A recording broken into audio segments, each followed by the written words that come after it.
Hare Krishna and welcome everyone to our weekly Bhagavad Gita session. Last week we were in Mayapur.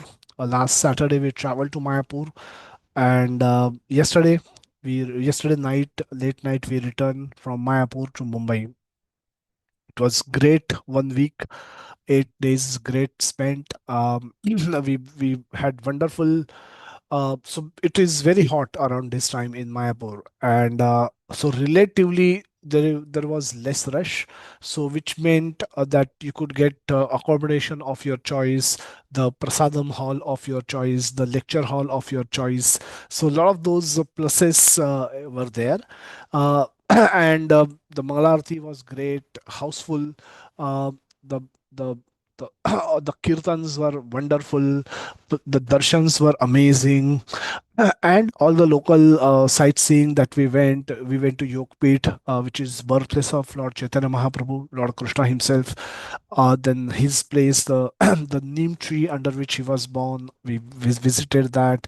Next to that is Shiva Sangan, Advait Kutir, Advaita Maharaj Kutir, Advait Mahaprabhu's Kutir. So we visited all these places. The next day we went to Chaitanya Math, where there is a Samadhi Mandir of Bhakti Siddhanta Saraswati Thakur, who is a spiritual master of Srila Prabhupada, and other many other wonderful sites. There's Govardhan, there is Shamkund, Radhakund, everything is there in Mayapur as well. Later we visited Bhakti Vinod Thakur's house in Surbi Kunj, as well as the other house where there is a Samadhi. Bhaktivinoda Thakur Samadhi Mandir is there. He's where he wrote most of the literature of Krishna consciousness. We saw that we visited those holy places. Everywhere there is to be. You would have seen a lot of. Everywhere we used to sing Vaishnav bhajans, followed by Hare Krishna Mahamantra, and during daytime we used to have Gaur Katha. Gaur Katha was led by His Grace Atul Krishna Prabhu, who is born in Melbourne, Australia, but now residing in Mayapur for many years, and who is uh, who is fully Mahaprabhu conscious. Whenever he speaks, he just speaks some Gaur Katha, some Mahaprabhu's Katha, and we discuss many pastimes from Mahaprabhu's Leela, and the the Adi Lila and the Madhya Lila, various pastimes we discuss. Around all of those were performed in Mayapur. Mahaprabhu stayed in Mayapur Dham for about 24 years of his life, and then he took sannyas and then went away. And then then barely there is a mention of him returning to nearby Mayapur. He never returned to Mayapur, but even nearby places he didn't visited much. He stayed most of the time in Jagannath Puri, and he visited South India and then North India, Vrindavan, and then made Jagannath Puri as his base. And there he relished Krishna Katha along with his intimate associates, Nitya Siddha, Nitya associates. So those were present in the Gaur Lila, and Mahaprabhu relished Krishna consciousness, Bhagavatam, uh, pastimes of Lord Krishna, and those descriptions are all appearing in the um, in the Chaitanya Charitamrita in the ample way. So, very beautiful yatra. I encourage all of you to participate in such yatras in future. We'll have one to going to Pandharpur sometime in August. We'll have another one in Kartik. We'll be going to Vrindavan Dham. Those dates will be available. You can all book for your transport and then participate in those yatras. Again, great opportunity. It's a great booster dose for our spiritual life. We live a life of a devotee in those 7, 8, 9, 10 days. Even if we are not able to come for entire yatra, at least come for some part of yatra. So some benefit can we get. So those were some of the reflections from the yatra we just concluded. And again, it's relevant to our topic for today, reciprocal Krishna. We'll be discussing this topic today. And let's find out, what does Krishna mean, or what do we mean by Krishna's reciprocal nature. Krishna's instructions given in Bhagavad Gita are meant for our devotional transformation, and we need to be open for that. All of us need to understand that there is a potential possibility for us having misinformation. We might be carrying misinformation about many things. Just today, uh, yesterday, we had a discussion with someone about the Brahmanas and how glorified Brahmanas were. So, Rahuguna and Bharat Maharaj, there's a beautiful pastime which comes in fifth canto of Srimad Bhagavatam, where Rahuvana, having insulted Bharat Maharaj, when he comes to know that Bharat Maharaj is actually a great devotee in the, even though he's appearing like a dumb idiot man, actually he's a great devotee, because the way he spoke and the kind of words he spoke, he immediately understood that he's a Vaishnava. He's a Brahmana, he's a Vaishnava, and he was scared. And he speaks this verse. This verse comes in Srimad Bhagavatam that that my dear Lord, I'm not I'm not scared of Brahmastra. I'm not scared of Trishul of Mahadev. I'm not scared of weapons to be used by a sun god and moon god and Agni and Vayu. But only thing I'm worried, only thing I'm scared of is insulting a devotee of Lord Krishna and insulting a Vaishnava. So that even if somebody of the stature of Lord Shiva, even if he does it, even he will have to face consequences. So, what to speak of me? Who am I? And so, if you are a devotee and if you have been offended by me, by my actions, then please forgive me. Vaishnavas are ocean of mercy. They're more merciful than Lord. So, so he explains this, and so our debate was mostly about Brahmanical nature. And so now obviously there is a general misunderstanding in the society that that calling out caste is bad. But Krishna explains in the 18.42 verse that the what do you mean to be a Brahmana? Such Brahmanas, why are Brahmanas so respected? Why are Brahmanas so beloved to Krishna, to Lord? They are because they are the propagators of Krishna consciousness in the society. They lead by example. Krishna explains their qualities: Shamo, Dama, Stapa, Shaucham, Shantim, Arzavam, Evacha, Jnanam, Vijnanam, Astikyam, Brahma Karma, Swabhavajam. So these are the qualities that are supposed to be demonstrated by Brahmanas. We'll come to a verse in the 13th verse of same chapter 14, chapter 4, where Krishna will says that that that that I am the one Chaturvarnyam Maya Srushti Guna Karma Vibhagashaha. So these Brahmana are not by birth, by Guna and Karma. So we had a debate, and the people generally are they don't understand things. They don't want to learn from the scriptures, and hence the scriptural evidence becomes useless for them. They just keep ranting their points, and they fail to see the point that is brought out in the scripture, and that is how you can improve basis the scripture, not basis one individual says. So we should be open for learning from Bhagavad Gita.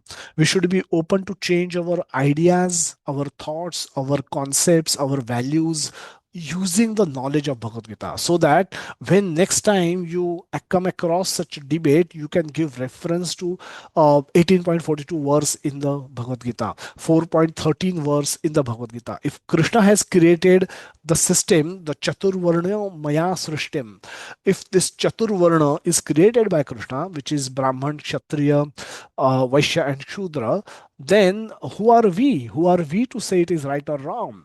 We have no authority. It's Krishna's world, it's Krishna's creation. But we should learn the reason behind it. And the reason is, as Krishna will explain in the subsequent verses of Bhagavad Gita, that this will help you carry out your material duties according to your psychophysical nature. A Brahmana cannot be forced to do business, he will fail. And a Vaishya mentality person cannot be asked to study scriptures. So he will sit down with a book in his hand and will keep thinking, if I sell this, how much money will I make? Because that's his mentality, that's his inclination. There's nothing right or wrong about it. It's just the nature that every individual possess. And if they are engaged in performing actions, performing material actions according to their nature, they are they are best suited to do that work. And so that will help them earn their material livings, uh, earn for their own material benefit, and so that they can concentrate on the bhakti. They can perform bhakti nicely. So if you are peaceful at material level, you will be able to perform bhakti in much more effective way. The whole objective is to concentrate on bhakti. Not being too much overly get caught up between what is my caste and what is my action, what am I supposed to do. But focus should be bhakti, and that is what brahmanas propagate. That is what brahmanas led by example and they propagate. So if we, unless we learn from scriptures, we we if we learn with open mind, then only the scriptures can help us transform. The devotional transformation is possible only provided we are able to learn from the scriptures, not otherwise. Okay, so all of you should consider yourself to be open to learn, want to learn, desire to learn, and willing to learn, so that the scriptural study of time that we are investing in studying Bhagavad Gita can become fruitful. Otherwise, this just becomes another source of entertainment, maybe a sattvic entertainment, but nevertheless an entertainment. We don't, if we'll not benefit out of it too much, but we hope. Just like Arjuna benefited, we should also hope to benefit. Because Arjuna had open heart, open mind, he could absorb all the instructions given by Krishna. So I hope all of us can maintain such open mind so that we can learn from Bhagavad Gita. We are in the middle of we are discussing some of the verses from concepts from which were brought in chapter 4, which begins by Krishna declaring that he's giving this knowledge of Bhagavad Gita to Arjuna because he's a devotee and he's a friend, so he's related to Krishna. And it's not a freshly concocted knowledge. It's the knowledge that was spoken by Krishna to Sun God, King of all planets. And because Sakale Neha Mahatha Yogo Nashta Parantapa. In the course of time, this was passed on in disciplic succession. So Guru would give to his disciples. The disciple eventually will become Guru and they will give it to their disciple. And in this way, in Parampara, in disciplic succession, this knowledge was transferred from one generation to another. But in the course of time, as it often happens, this knowledge got lost. Therefore, Krishna was re-establishing this knowledge, you making Arjuna to be the first listener. Because this knowledge originally was given by Krishna to Sun God, now same Krishna is giving this knowledge to Arjuna. So this is the this is the background of this knowledge. Beautiful verse. स एवायम मया तेद्य योगः प्रोक्तः पुरातनः भक्तौ सीमे सखा चेति रहस्यम य एतद उत्तमम. Prabhupada continuously use this the word science in describing the knowledge given in Krishna consciousness in Bhagavad Gita. uh, any scientific law should be, one should be able to it has to have two qualities. It should be repeatable, and it should be demonstrable, and it should be repeatable in all condition and all situations. And that's what the knowledge of Bhagavad Gita pass this test. If you apply knowledge of Bhagavad Gita and adapt the practice of bhakti yoga, follow the chanting of Hare Krishna Mahamantra, follow the regulative principles that are described of no meditating, no gambling, no illicit sex, and uh, so if you do these things, then it is guaranteed that your heart will experience change. Your heart, the lower inclinations in your heart will reduce. The the anger will reduce, the lust will reduce, the attachment to money will reduce. So from the lower modes, you can witness yourself migrating or transferring yourself or elevating to the higher modes. The better than tamoguna is rajoguna, better than rajoguna is sattva, and even better than sattva is shuddha sattva. So so that's why the word science is aptly, correctly used by Srila Prabhupada. And he demonstrated this by giving this knowledge to people from San Francisco to Tokyo. And everyone, wherever, whichever the country, irrespective of people's background, irrespective of who people were, if they followed these instructions with sincerity, they witness transformation of heart. And that is what we are also hoping to have. For that, we need to have a positive attitude towards Krishna. We need to become, we need to accept this Krishna's. We need to. Prabhupada writes in the introduction that at least theoretically one should accept Krishna to be the supreme personality of Godhead, and then study Bhagavad Gita. We need Krishna's mercy to understand Krishna's words. We need mercies from Krishna to be able to understand Krishna's words. Krishna cannot be understood by our own intelligence. He can be understood with his grace. uh, 1858, Krishna says that Machitta Sarva Durgani Mat Prasadat Tarishyati. By my grace, you will cross over all the obstacles in your life. If you think of me, Machitta Sarva Durgani, if you remain conscious of me, if you will always remember me, if you will always worship me, Manmanva Bhava Mada Bhakto. The very clear instructions. Become, always think of me, Manmana Bhava Mada Bhakto. Become my devotee, Madhyaji, worship me, and pay obeisances to me.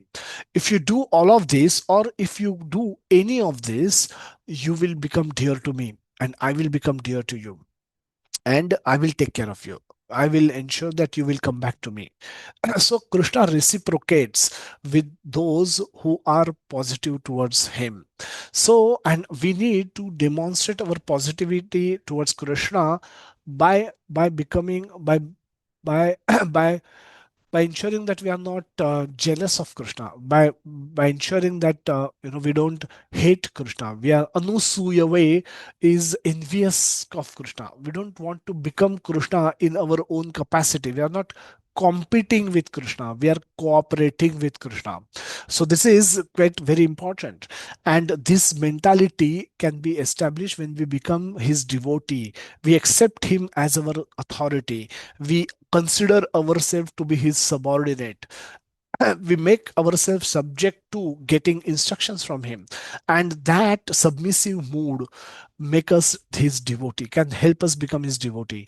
And um, and and then it becomes easy for us to understand his instructions and act on those instructions.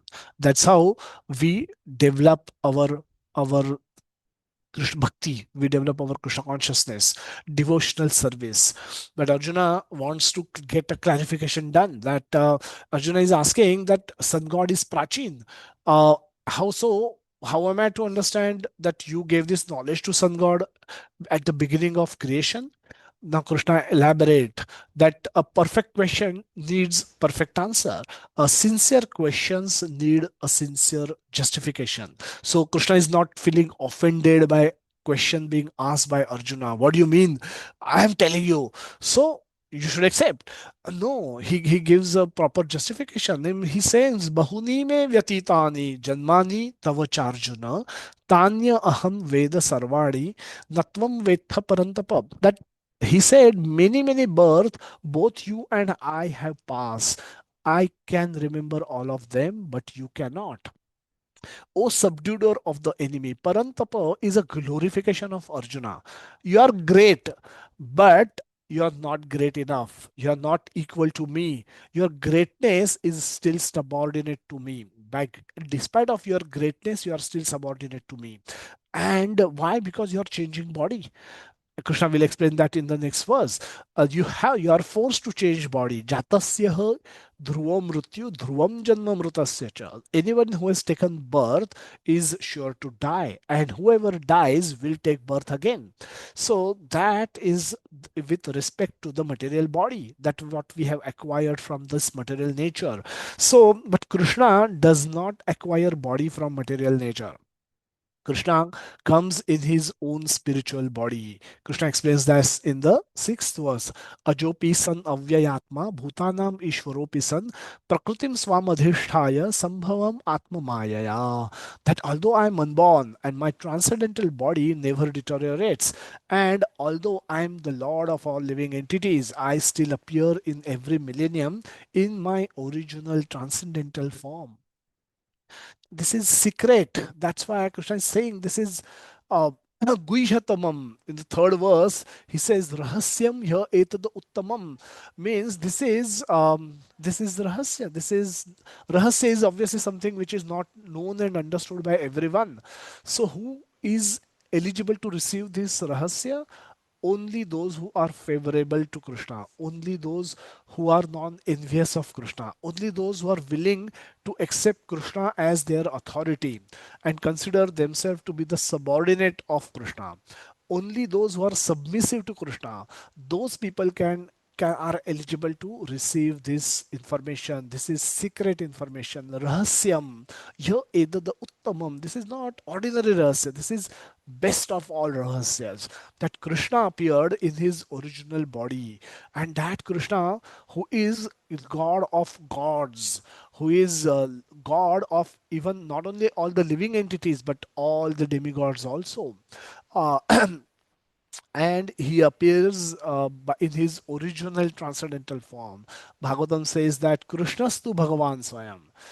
There are kalas, and the Bhagavatam explains in the first canto that there are his various incarnations are discussed. But he says, Vyasadeva says that, but Krishna is original. Everything originates from Krishna. Mattah sarvatara, mattah sarva pada, mattah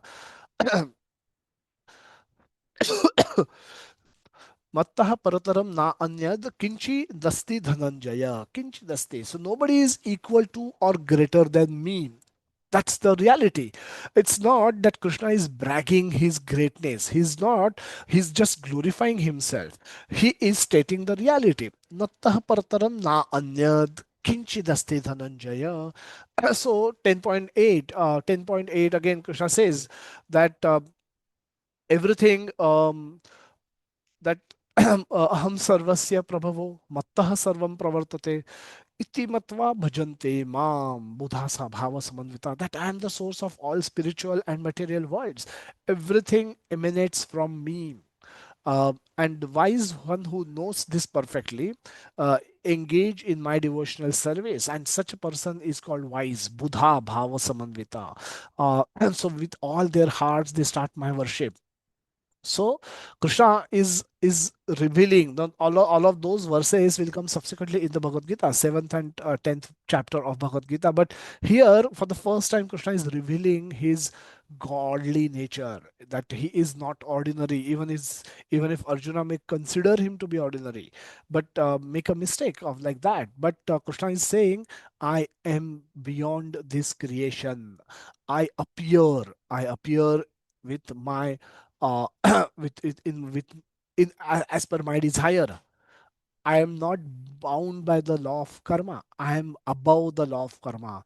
I choose my parent. I choose the time when I have to appear. I choose the place where I'm supposed to appear.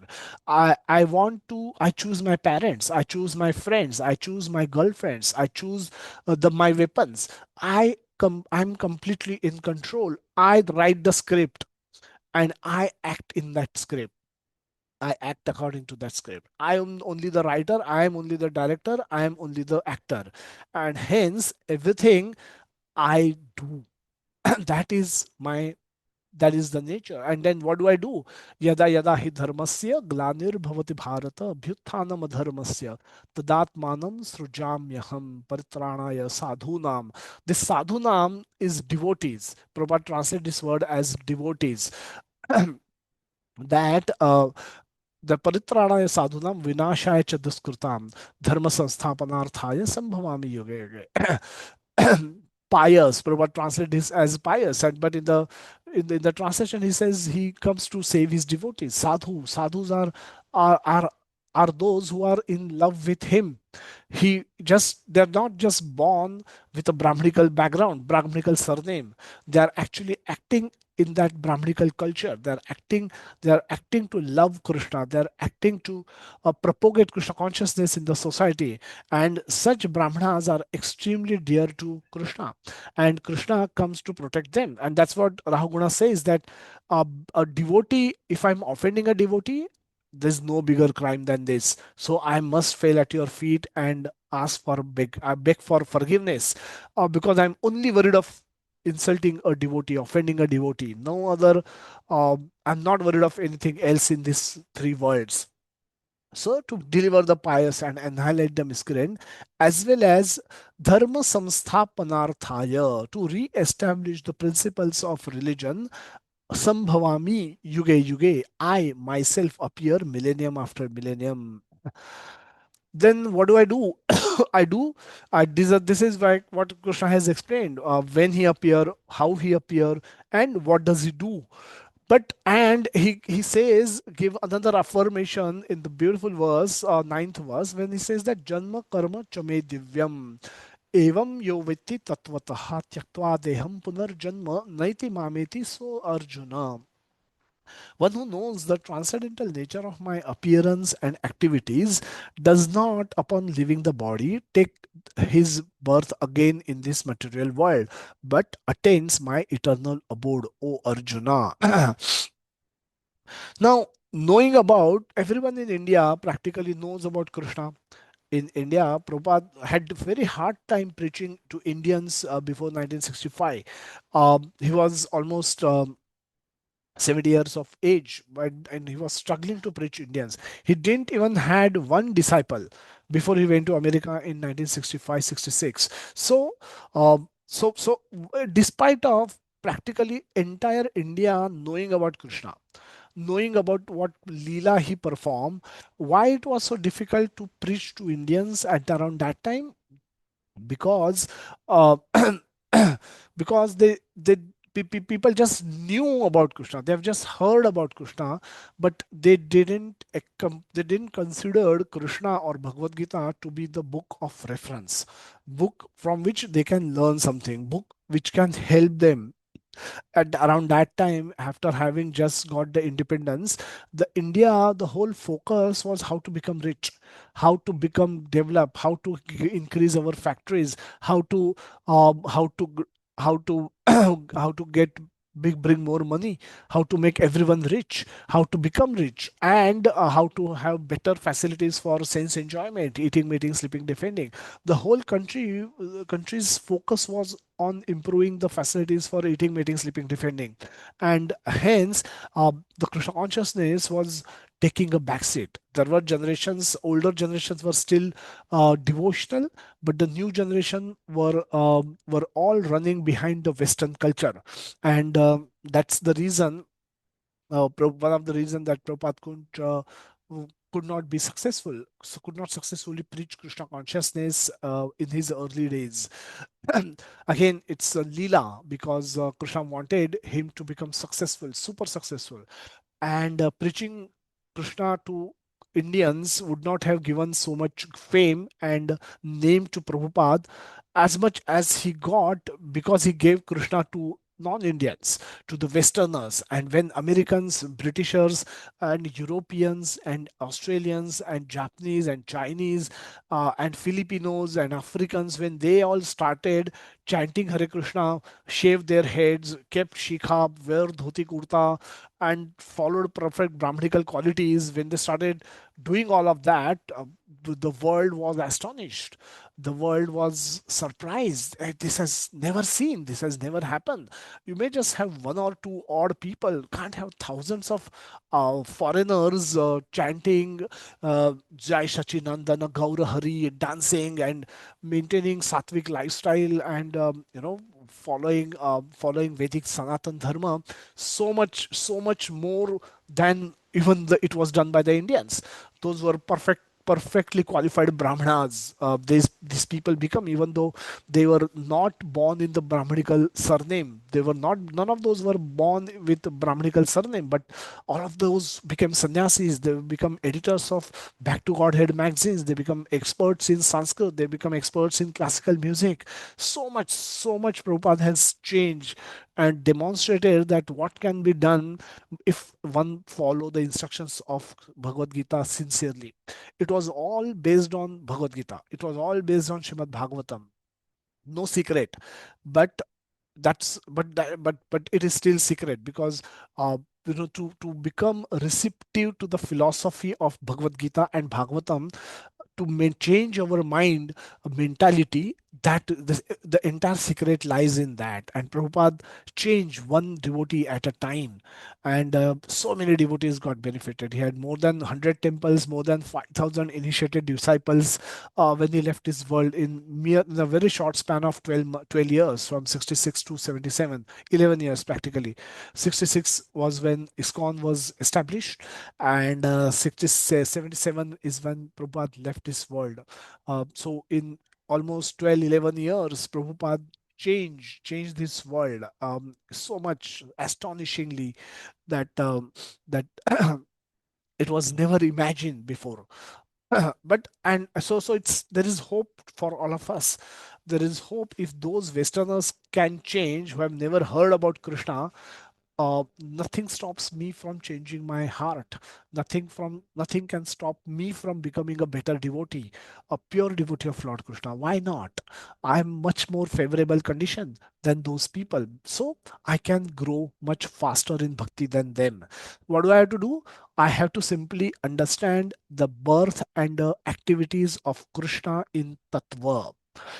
Now, what do you mean by that? We generally know. So, does that not enough? No, that's not enough. So that's where we discussed last Sunday, or last to last Sunday, we discussed the difference between Maya and Leela. And we discussed also, we didn't go in detail about discussing the questions raised by girls in Kerala story, but that's essentially the lack of knowledge about Leela and its significance, and that led to the confusion. And that's precisely the reason why this girl couldn't explain the difference between the activities performed by Lord and why they are performed. So that's where we lack. We just theoretically know something, we just have heard something, but we don't go in deep detail. We go detail in computer science, in learning software languages. We go detail in understanding the nature of money. We go detail in engineering, we go detail in finance, we go detail, do a deep dive in many other things. But we don't like, we take scriptures for granted. We know that I know everything. When it comes to scriptures, we somehow are very stubborn to change our ideas, very stubborn to change our accept newer concepts. Even if those are mentioned in the scriptures, we often refuse to change, accept those, and show willingness to change our ideas, replace them with our ideas. So that next time when we speak on the topic, we quote scripture. We don't do that. And that's the reason why we don't progress in bhakti. So, janma karma chame divyam. So, what is the benefit? Benefit is punarjanma naiti mameti so Arjuna. Now, what is the significance of punarjanma? Who takes punarjanma? We are all soul. We are all spirit souls, and the soul is moving from one body to another, which was covered in chapter 2 of Bhagavad Gita. So, this soul is caught up in the cycle of repeated birth and death, and the only way to break this cycle is to is to is to attain Krishna. um, Aprapyam nivartante. Aprapyam, those who can't attain me, nivartante mrityu samsara vartmane. Uh, Aprapyam, yeah. So if you cannot attain Krishna, you will be forced to remain in the recycle of repeated birth and repeated death. Now there is, it's not that constant. There is upward and downward movements possible. Brahma bhuvanar loka punarar vartino arjuna mamapetya tu konteya punarjanma na vidyate. Krishna again repeat this, that if you become my devotee, if you surrender to me, if you attain me, uh, then only you can be saved from the cycle of repeated birth and repeated death. Now, attaining Krishna, for that, Krishna gives this secret over here, that Janma Karma Chame Divyam. If you just know why I appeared, how I appeared, and what I did, if you can just simply know these things by tattva, in their real tattva, then you will not have to take birth again. Now, understanding these things, uh, is it only possible by my own intelligence? Now, Krishna says, no, that's not the case. You need extra intelligence, and you have to link this particular verse with 10.10, where Krishna says that Tesham Satata Yuktanam Bhajatam Priti Purvakam Dadami Buddhi Yogam Tvam Yena Mam Upayantite. Yena Mam Upayantite, Prabhupada translate that sentence as by which they can come to me. Yenamam upayantite, by which they can come to me. And how we can go to Krishna? When Krishna will dadami buddhi yogam tvam, I will give them additional intelligence using which they can understand me in tattva, and thereby they can come to me. Now, when do I give you? When Krishna choose to give us additional intelligence, buddhi yogam, when he see us performing, engage in devotional service with love. Tesham satata yuktanam bhajatam priti purvakam. When he observes, when he see us engage in his loving devotional service without any expectation, in love, very lovingly we perform devotional service towards Lord Krishna, Krishna immediately becomes impressed and gives us additional intelligence by which we can understand Krishna. We can understand the nature of his pastimes. We can understand the nature of his birth. And when we know Krishna to be the supreme personality of Godhead, we we start worshipping Krishna exclusively, wholeheartedly, without deviation, single-minded focus. Now these are all important words. Without any deviation, with single-minded focus, wholeheartedly, without any doubts. Now this is what Krishna expects. This is what he demands. So it is easy. Krishna consciousness, Prabhupada used to say that it is easy for simple people, but it is very difficult for difficult people. So, depending on the nature of who we are and how we have been brought up, it can be very simple for us, can be very difficult for us. But whatever it is, we should keep seeking guidance from mentor devotees. We should keep asking them, where am I fitting in this whole scheme of things, and how I can improve, how I can develop trust in Krishna's words. What should I do for implementing instructions given by Krishna in my day-to-day life? So those conversations need to take place with our mentor devotees. Krishna says in the 15th chapter of Bhagavad Gita, this is Purushottam month's Adhik Mas. Every day we are discussing chapter 15 of Bhagavad Gita at 8 a.m. and 9 p.m. Beautiful chapter. Very, very one of my favorite chapter. And in the 19th verse, Krishna said, Yomam evam asam mudho janati purushottamam sa sarva vidha bhajati mam sarva bhavena bharata. If you know me to be the Purushottama, that Uttama Purusha is me, Krishna, then you will start worshipping me with all your heart, all your sarva bhavena bharata. And in that mood, when you perform devotional service, you get additional intelligence, you learn what Krishna is, and this knowledge about Krishna help us increase our devotion towards Krishna. Then you simply know Krishna. There is nothing else other than Krishna that is left in your life.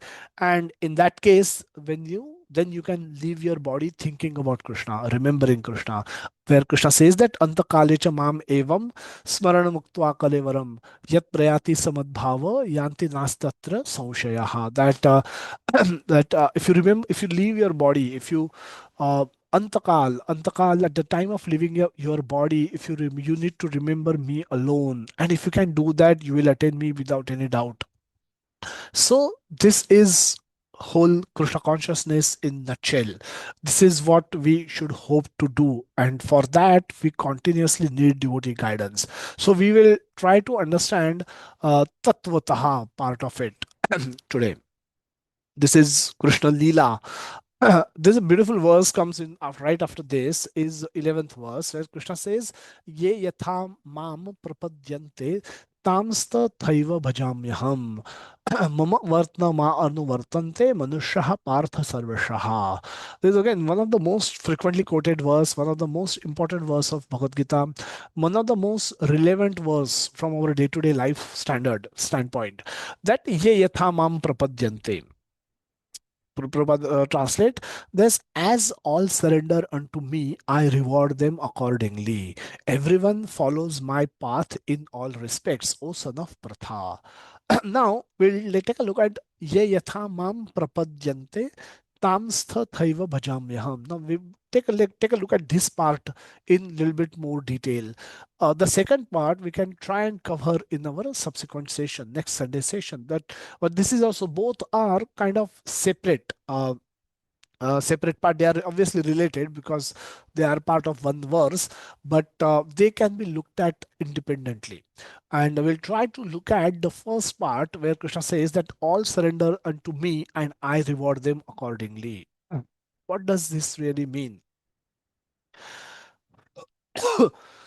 we we all we all talk, right? We all talk with our friends, relatives, colleagues, student, wherever we are, wherever we go, we talk. If we were to ask this question, random 20 people in your contact list, in your phone contact, or in your friend circle, that who is God really? What kind of answers that you think you will get? Somebody, one or two of you can raise your hand and we can discuss. Uh, who is God? If I'm sure this topic comes up because if you tell somebody that you are following Bhagavad Gita, you are trying to learn Bhagavad Gita, immediately the discussion switches on understanding, talking about God, and everybody comes up with their concepts. Yes, Prabhuji, you somebody has raised hand. Uh, yeah, you can unmute. Can you unmute and speak? Yeah, yeah, I can unmute. Yes, Mataji. Hare Krishna. Hare Krishna. So, Prabhuji, for me, whom I can rely on at any time. Mhm. No, no. Currently, our discussion is what we hear from people. We have our Ah, own concept, and we may tell people that this is my concept of God, that who I can say relate with, who I can rely on in terms of difficulties, who I can pray, who I pray to in difficult times. That is God. Now that's all right, but what does how does people respond? What does people tell about their conception of God? If you can share some of that. okay. So, if Yeah, I please ask, go. Yeah, Mataji, go ahead. Or Gokul Prabhu, maybe you can speak while she can log in again. Hare Krishna Prabhu, like when we are asking from the 20 people in our contact list, many answers come up. Like some tell it's like this is once happened actually, not through a phone call in the hostel. Once we were speaking, for some reason, this conversation came like some come up telling nature is God, some tell the universe is God, some even tell the scriptures is God. Mhm. Even some also acknowledge that God has no form, is Mhm. the eternal being. Some even acknowledge that God is in every form. So these are what answers I got once during a discussion in the hostel. Okay. Very difficult to conclude, right? To any such discussions. Nobody wants to give up their point. They all are very attached to their conception of God, isn't it? Very heavy Definitely, Prabhu. discussions, isn't it? Yeah. Okay, thank you. Everyone worship in different ways.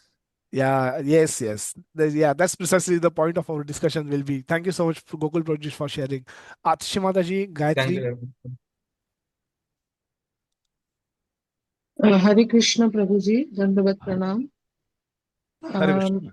Besides whatever Gokul Prabhuji said, besides that, I wanted to add something more. Like some people may say that there is nothing called God. Who is God? I do not know any, if there is something called God. Some may even say, yes, I do not know whether there is God, whether God exists or not, but yes, there is certain some supreme power who is controller, who is the controller, who is controlling everything on this earth. Okay. And um, some people may say like believe in the different kind of like form of God, like Many um, gods, like, ah okay. Okay. demigods, correct. Okay. Thank you so much, Mataji. Jaswant Prabhati. Hare Krishna Prabhuji. Hare Krishna. Uh, in the perspective of Hinduism, many people say in different traditions, uh, if they refer to Shaivas, their Paramatma means Supreme God is Shiva. If we refer to Vaishnavas, they may refer as Supreme God or Lord Vishnu or Lord Krishna. Different traditions have different kinds of God. If we go to any other Abrahamic religions, they said God has no form, and some Christians said that God has descended to the earth to remove all irreligious activities. They may refer to that. Okay. Yeah. Thank you so much for sharing. Yes. Radha Mataji. Yes Prabhu ji Hare Krishna Hare Krishna. Prabhu ji जब ये discussion आती है तो always लोग मुझे confuse दिखते हैं क्योंकि वो लोग बहुत ही कंफ्यूज होते हैं कुछ लोग बोलते हैं कि भगवान नहीं होते सिर्फ आपके कर्म होते हैं जो आपको सुखी करते हैं या दुखी करते हैं कुछ लोगों का ये मानना होता है कि वो सिर्फ आपके डिसीजन होते हैं कि आपने कितना वाइसली डिसीजन लिया कुछ लोग बहुत सारे भगवान में भी कंफ्यूज है क्योंकि बहुत सारे भगवान है किसी को लगता है ये ग्रेट है किसी को लगता है ये ग्रेट है क्योंकि कहीं ना कहीं एक सीधे डायरेक्शन में नॉलेज नहीं होती तो ये डिस्कशन में बहुत सारे लोग कंफ्यूज होते हैं Okay. We'll take last couple of comments. Rashi Mataji, Devyani. Oh, we have four hands. I'll just take first four names: Rashi, Subhashji, Devyani, and Gayatri. Others we can probably catch up later. But yes, very quick comments. Rashi Mataji, starting with you. Hare Krishna Prabhuji. Hare Krishna. Uh, Actually, people are misthinking like progressive thinking is not trusting the God. Like they will ask me, why are you trusting the God? You're not progressive ideologists. But people are misthinking like that actually we are students and we are just 19 20 years old and people will think so-called ideology is something which is not thinking the God, thinking logical and thinking something is not trusting the God. And people will be like that. I was so feeling very bad about them. Like trusting the God is a very longitudinal perspective about being your self identity, self consciousness comes under trusting the God. And people will say like, yeah, you are being so backward thinker, so you trust the God and all. So I feel very bad for them. Yeah. Often we get such comments. Thank you so much for sharing. Subhashji, Devyani, and Gayatri. Hare Krishna Prabhuji. First of all, it is said naiti naiti because we cannot explain. It is just like our mind or our thinking is like a small spoon and it is a vast ocean. So we just want to encapsulate this. It is beyond our thinking. And we may consider like Brahman the ultimate reality, that is the God, and then personal Bhagwan, personal gods of the people. But it is beyond our comprehension because it is based on the level of evolution of the person one attaches and also self-centered and selflessness also. If some form of God is serving somebody, then they say this is the form of the God. But ultimately, God can be formless also. It can be saguna, niguna, nirguna, and then it is beyond our comprehension. That's what is my understanding. Okay. Thank you so much, Prabhuji, for sharing. Hare Krishna. Yes. Prabhuji. Thank you. Hare Krishna. Devyani and Gayatri. last two Yes, comments. namaste, Prabhuji. I wanted to just say that there are some people who say that I've suffered so much from young age, from infancy, this and that. They list their whole calamities that have hit their life. That there cannot be any God, because had there been a God, my life would have been much different, much better than this. There's definitely no God. And not only do they take that so strongly, that they even turned anti-God, like communist kind of thing, that somebody else who is believing in God, they will try to put them down, that kind of thing, all because their own life has been so full of trials and tribulations. Okay, yeah, fair. Thank you so much for sharing. Hare Krishna. Gayatri. Hare Krishna Prabhuji, Danvat Pranam. Actually, this discussion happened with one of my senior friend. So he is a Brahmin, but what he told is like, I don't believe in the existence of God. And he told there is nothing such a kind of God or anything. It is just the energy, and based on the energy, everything relies. And he told like Krishna was there, like an ancestor, as an ideal human being, and his teachings are like we need to be normal even in the extreme happy state or in the extreme saddest part, but there is nothing like god, like just gave the teachings and he is just like an ancestor. And few people, they make like all demigods are god, and they are like different forms, but the energy is the same. Mm-hmm. So yeah, probably. And some people, like I heard like one of my close friend, what she told is karma is bigger than God. Like she told an example of Sri Ramadasu. If you know, I don't know. He is a like Sri Ramadasu is a devotee of Lord Ramachandra Prabhu. So he had so many difficulties in his life. So in that, what they will tell is that because of his past karma, he is now facing that issue, and because of that, Lord is not helping him because he need to. I mean to say, he need to face all the karma, and then God will help him. Mm-hmm. That's Okay. Yeah. Thanks Hare for Krishna. sharing. Hare Krishna. So we'll Hare Krishna, Prabhuji. yes, Nadaji. Who's with you? Prabhuji, I think some people also tend to someone of the savior of their life, like doctors. They also tend to make them God. Them God. They Yeah, think of consider them. them as godly. Correct. Yeah. Pooja Mataji, last comment.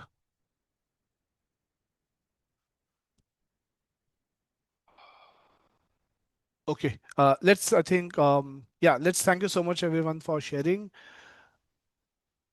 Yeah, we'll continue. Yeah. So I think a lot of you covered a lot of these important points.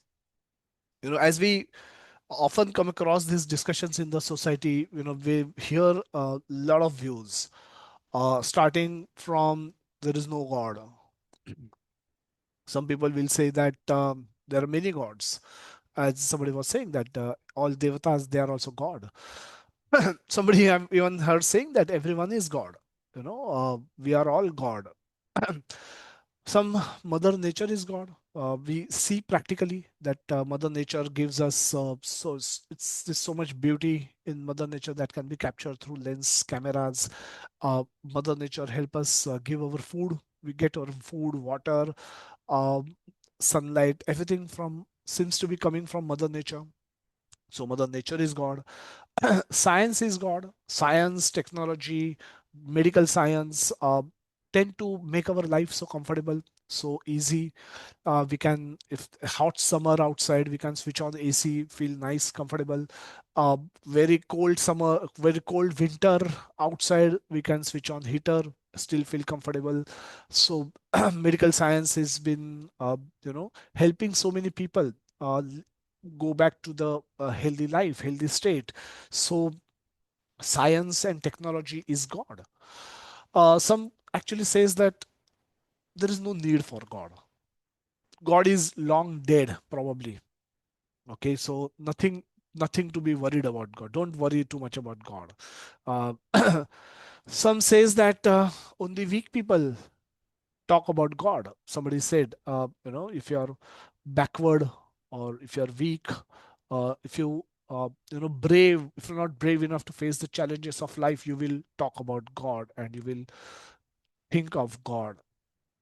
son of God, Abrahamic religion, and Islam and Christianity, they often talk about that there's no conception of God, no much description of God, but there is a Son of God, Jesus Christ, and Muhammad Paigambar, the messenger of God. So they are treated like gods. They are like godly. They know they are not gods, but they are messengers. They are the ones who gave the message of God. So they are being treated like a God. Somebody, for someone's the film star, mega stars, big sportsmen, famous politician, famous business tycoons, people worship them as give them that kind of a godly status. So it's very difficult to conclude any such conversations, and people are so attached to their views. Their all their views have been through some genesis, some thought process that they probably would have contemplated upon. None of this has any scriptural evidence or any evidence for that matter, but people are extremely attached to their views, and hence any such discussions often leads nowhere. And then at the end, maybe people may just say that, oh, you, whatever you think you do, whatever I think I will do, don't try to teach me what to do. um, but ultimate truth is actually often lost, and we are never able to there's no learning that can come up happen through such discussions. So so uh, how do we conclusively understand what is who is God now? Now, Krishna, when we have such doubts, when we have such questions, we should turn to Guru, Sadhu, and Shastra. Whenever such questions are there in our mind, or any kind of questions, we should turn to Guru, Sadhu, Shastra. So Guru is a spiritual master. He's learned the knowledge of scriptures in parampara, disciplic successions, and therefore he's fit to give that knowledge without any adulteration. Sadhu is the one who is trying to practice that knowledge, the principle which he's teaching in his own life. Whatever he's teaching, preaching, he's trying to practice that same thing in his own life. So he has personal experience also. And Shastra is Bhagavad Gita, it's Srimad Bhagavatam. This is a Paurusheya. This words of God, and words of God can be accepted as Shabda Praman. so so through these, when we attain the knowledge and then we validate it with the with empirical evidence that we have in our hand, we are able to relate the two, the words of Shastra with words of with empirical evidence that is available with us, and the inference that we can draw. So all the three modes of learning are used. There is a Shabda Praman, there is a Anuman Praman, and there is a Pratyaksha Praman. Pratyaksha Praman is empirical evidence. Empirical evidence is what can be verifiable by our senses, by our physical senses. That is empirical evidence. Inference is extrapolation. We're seeing some observation and drawing conclusion from it. This is called inference, some extrapolation. And Shabda Praman is accepting words as final authority. Now, in search for God, all three can be used and all three should be used. They all have their own purpose. There is a evidence. Shabda Praman has evidence. Uh, Inference, we can observe few things and then draw inference, and our physical empirical evidence gives us strong contention, understanding of what about the conception also. So let's discuss um, how do we come to this Guru, Sadhu, Shastra? How do we go to them, and how do we start following it? It doesn't happen overnight, it doesn't immediately happen.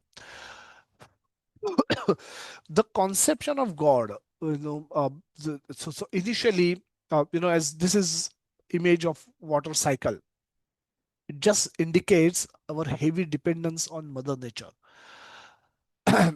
We realize that things are not in our control, not in my control. Very few things are in my control. I can hardly control anything. I can at the most control what am I desiring. you know. But beyond that, everything else is out of my control, not much of my control. When I look around the world, I realize that a lot of things in which are happening in this world are not in anybody's control. Not even the president of America, not even prime minister of India, not even United Nations, all of them put together also cannot do anything about many things that are happening around the world. There could be the sun rises, the moon rises, the wind blow, rain comes, water, snow comes, sometimes river comes, sometimes flood comes, sometimes no water comes, no rain comes, and there are droughts. There are tycoons, there are um, and so there's so many things happening in and around the world, around all of us, and majority of it we can figure out that we actually have no control. If it doesn't rain, it just doesn't rain. We are helpless. If Moscow makes up the temperature becomes minus 30, so be it. It's terrible. It's terrible for those who are living in that part of the land, but you can't just do anything. Try to use heaters to maintain some better control, better temperature, but uh, often poor people, those who don't have very great living conditions, they die out of cold.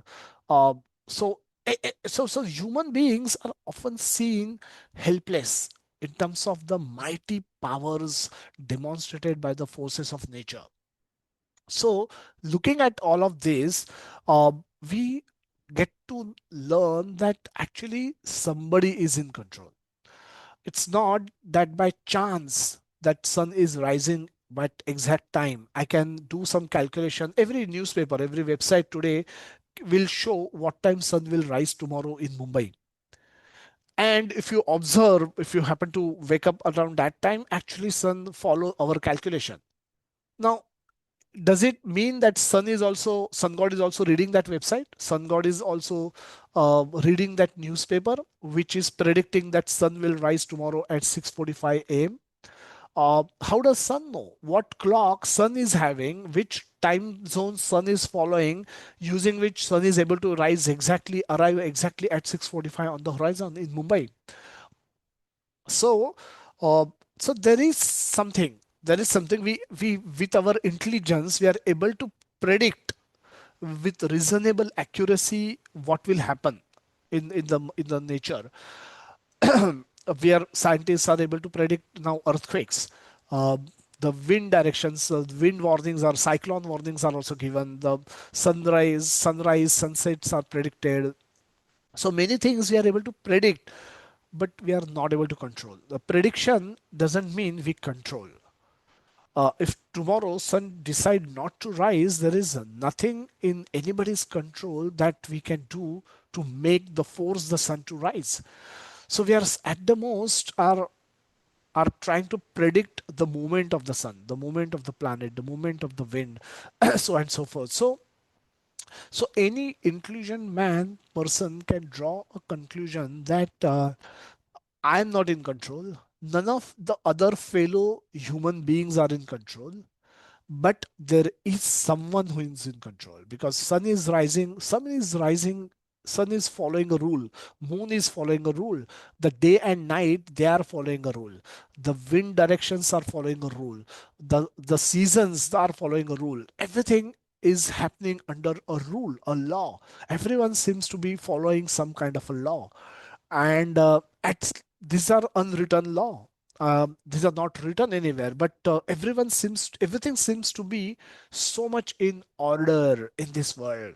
Now this order implies somebody is in control. So if you happen to enter a room where the chairs are very nicely arranged, 25 chair on one side, then there is a gap in between 25 chairs on the other side, properly in proper rows, five, five in each row, and like that, 5 rows of on one side, 5 rows for on the other side. There is a stage. On the stage there is some fresh water kept, some mic arrangement is there, lights are there.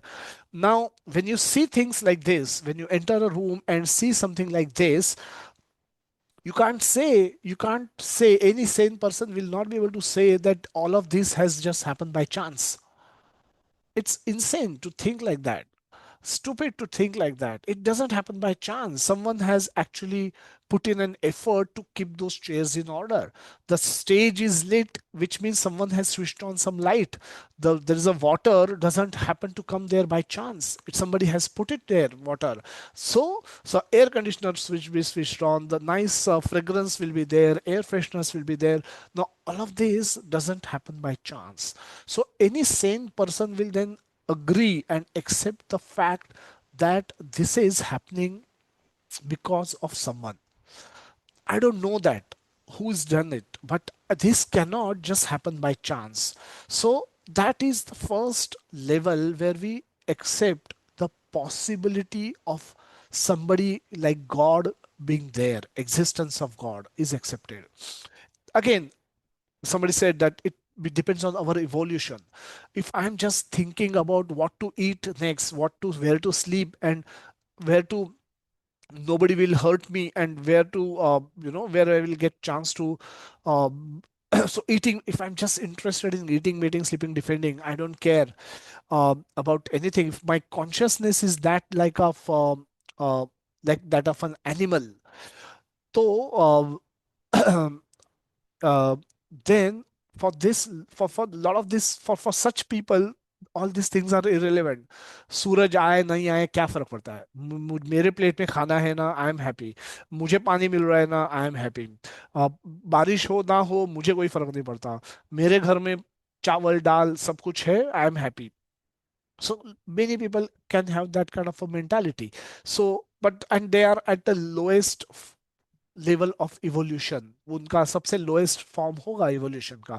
But eventually they will also come to a stage where they may think कि ये हो कैसे रहा है, ये कर कौन रहा है, ये होता कैसे है, बारिश क्यों होती है, कैसे बादल बनता है। Now we with all our technological development cannot produce a small cloud in laboratory. एक बादल हम नहीं बना सकते। बादल में होता क्या है, सब साइंटिस्ट ने एनालाइज किया, उसमें होता है वाटर वेपर, जो पानी की भाप है, और धूल मिट्टी, डस्ट। सो वाटर वेपर और पानी, और अगर किसी को 10 साइंटिस्ट को दी जाए, बोले 1 किलो बादल बना के दिखाओ, एक बादल बना के दिखाओ, तो नहीं हो रहा है। बादल is great technology. Yesterday we flew from Calcutta to Mumbai. There were cloudy weather. We went through the cloud and it didn't leak. बारिश नहीं हुई। So it's floating water tank. It's a leak proof floating water tank. उसके are पार भी अगर aeroplane जाता है तो leak नहीं होता है। It does not leak, doesn't result कि पानी गिरने लगा, doesn't happen। And then this is a floating water tank, heavy water, बहुत सारा पानी होता है, and that is transported from one location to another, thousands of kilometers, for thousands of kilometers it can be transported free of cost, कोई खर्चा नहीं, किसी को बिल नहीं आता, कोई कंट्री को बिल नहीं आता। And all of this, so this is a simple example. A cloud is a simple example of superior technology, superior brain work, that of God, that is of God। So at this stage अगर कोई इतना भी सोच ले, इसे समझ ले, इतना भी मतलब खाना पीना और मजे करने के ऊपर थोड़ा बुद्धि आए किसी का, तो वो ये सोच लेगा कि होता कैसे है, कर कौन रहा है। So that is the level one accept the possibility of existence of God. भगवान होने की, कोई सुपीरियर अथॉरिटी, सुपीरियर कंट्रोलर होने की पॉसिबिलिटी कोई एक्सेप्ट करता है। Now this is the first inquiry कि हो कैसा रहा है। ये तो आजू बाजू में कैसे हो रहा है, पर मेरे जीवन में भी बहुत कुछ होता है, करवाता कौन है, क्यों मुझे दुख आते हैं, क्यों मुझे परेशानियां आती है, क्यों मुझे समटाइम्स अच्छे दिन आते हैं, कोई मैं बिना डिजर्विंग किए भी कभी कभी अच्छा हो जाता है, कभी बहुत मेहनत करने के बाद भी मुझे कोई कामयाबी नहीं आती। ये हो क्या रहा है मेरे साथ। इफ मैं कंट्रोल में नहीं हूं तो कंट्रोल में है कौन, who is in control. So this brings us to a point where we inquire about that controller. Anybody who is controller उसको प्रभु बोलते हैं, प्रभु, प्रभु और भगवान। So then there is then so that is the first level where we accept the possibility of existence of God, कि भगवान कोई हो सकता है, ये सब करवा रहा है, हम तो देख रहे हैं, हम नहीं कर रहे, बट कोई तो करवा रहा है। जैसे रूम में मैंने कुछ नहीं किया, बट कुर्सी लगी हुई है, एयर कंडीशन चालू है, पानी रखा है, लाइटिंग चालू है, सब कुछ अच्छे से दिख रहा है, मतलब किसी ने तो किया होगा। इतना मैं भी जानता हूँ, ये अपने आप नहीं होता। सो बिग बैंग से नहीं होता कुछ भी। So big bang theory useless है। हम कितना भी मार्क्स कमाने के लिए उसने रट्टा मार के 2 पेज लिख के आए, बिग बैंग थियोरी से वर्क नहीं होता। It doesn't happen like this, we also know. So so करता कौन है? So this is the first level of introduction to concept of God. So this is, so there are now all of these are different things. So यहाँ पे we also see things कि क्या एक व्यक्ति ये सब कर सकता है, or there could be different people doing different things. Now wind can be one department. हम देखते हैं बीएमसी में जाते हैं या कोई म्यूनिसिपालिटी में जाते हैं तो देखते हैं कि जल पानी सप्लाई का एक डिपार्टमेंट होता है, इलेक्ट्रिसिटी का एक डिपार्टमेंट होता है, क्लीनिंग का एक डिपार्टमेंट होता है, एडमिनिस्ट्रेशन का एक डिपार्टमेंट होता है, फाइनेंस का एक डिपार्टमेंट होता है। सो क्या ऐसा ये तो क्या ये एक पर्सन सब कुछ कर रहा है इस सृष्टि में, कि उसमें भी शायद डिपार्टमेंट्स हो सकते हैं? And then we come up with the possibility that now we have come to the realization की existence of God, कि कोई तो है ये करवा रहा है, ये सब अपने आप नहीं हो सकता। Then second possibility that we accept mentally, that there could be many people who are doing it. Many people, there could be many people who must be many entities, many gods, or many controllers, many prabhus might be engaged in doing multiple things. ये सब अलग अलग चीजें हैं, harvest होना, rain बारिश गिरना, बिजली चमकना, बादल बनना, सन का आना, मून का आना, क्रॉप बनना, ये सारी चीजें, काफी चीजें हैं। तो ये सब चीजें कोई तो करवा रहा है, तो maybe there are many people involve, and we see everything happening with synchronization. Now from our personal experience, when we say कि हमारी यात्रा सफल हुई, मायापुर यात्रा बहुत सफल हुई, क्योंकि somebody, कोई तो प्रसाद देख रहा था, कोई ट्रांसपोर्ट देख रहा था, कोई अकोमोडेशन देख रहा था, कोई बाकी चीज़ें का ध्यान रख रहा था, कोई कीर्तन कर रहा था, कोई कथा बोल रहा था। So there are many people doing many things, and as a coordinated effort the yatra was successful, and there is one super coordinator. The super Nartam Prabhuji was coordinating with everyone. He's making sure that everyone does their part properly, so that the overall experience is proper. So so so this is, from our personal experience we understand that this harmony amongst many people is possible when there is one controller. Harmony amongst many people is possible when there is one supreme controller. When prime minister is in control, he can ensure all his other departments work in synchronization, proper synchronization, so that overall effective administration can be provided to the country. Finance department अच्छे से काम करे, home department अच्छे से काम करे, कृषि department अच्छे से काम करे, बिजली डिपार्टमेंट अच्छे से काम करे, हर डिपार्टमेंट अपना अपना काम अच्छे तरह से करे, विथ कोऑर्डिनेशन करे, एक दूसरे के साथ समतोल बनाए रखे, और इससे कि देश आगे चलेगा, इससे कि देश अच्छा काम करेगा। So you need that one single controller, and that brings us to the point of accepting the possibility that then there are many god, there are so we started with, we are not in control, somebody else is in control. There seems to be many people in control because many things are happening.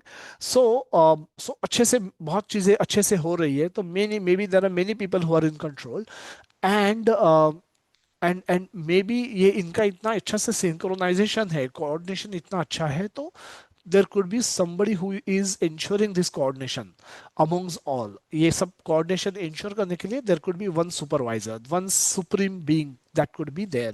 So this is mentally people can come to the understanding. It may happen in one birth. If they happen to come to Bhagavad Gita class, it may happen in 2 hours, like from 11 to 1, as it's going to happen today, or it may happen over multiple lifetime. This evolution is optional. People can choose to get evolved, or may choose reject to get evolved, or may remain as they are. and may evolve very slowly. Depends on their inclination, depends on their attitude, depends on their learning capacity. But so this is what we are. Now, when we say that we have somebody is in control, we also see lack of control. Many times we have tornadoes, flood, wildfire, earthquakes, droughts, tsunami, landslides, typhoons, and all of these cause great destruction. Uh, Seemingly children, women, old people, young people, many people dies. Anything, such a brutal force of nature sometimes get demonstrated that we see people dying helplessly. Innocent looking people, they just die helplessly.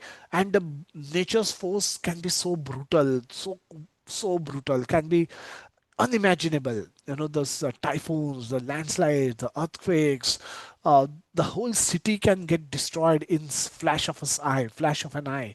The floods, it can somewhere it will people will die out of water, and some pair people will get submerged in their in the same water and die. So so the nature's force, it can be brutal force, it can be such huge force that beyond our imagination and become extremely helpless. We were flying yesterday at 32,000 feet above ground level while returning from Kolkata, and the it was very windy, and the the airport, the airplane um, there was turbulence. At turbulence, the pilot announced there will be turbulence, and uh, we expect some turbulence. But but even the slightest shaking of that aeroplane help us realize how helpless we are.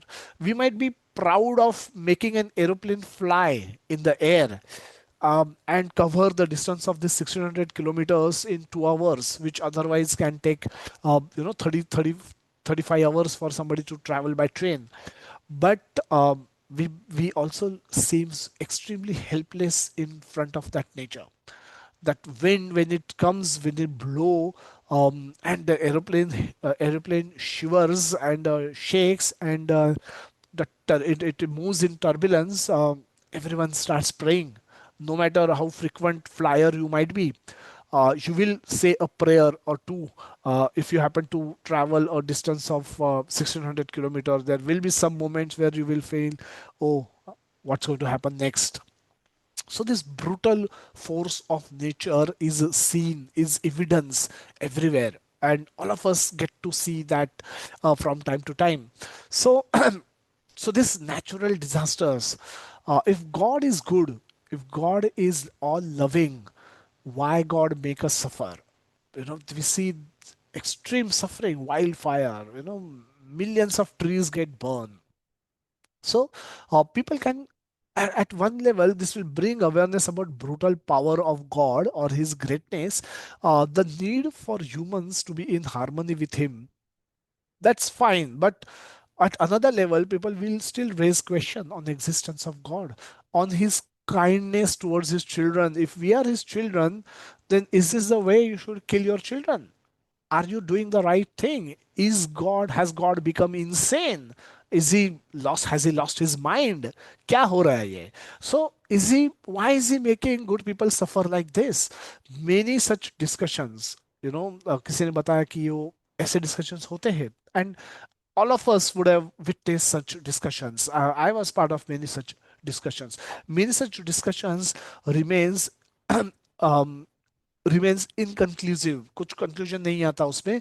At most, at worst, it ends with declaration from someone, no, there is no God, or God is long dead. Maybe ये सब अपने आप by chance हो रहा है.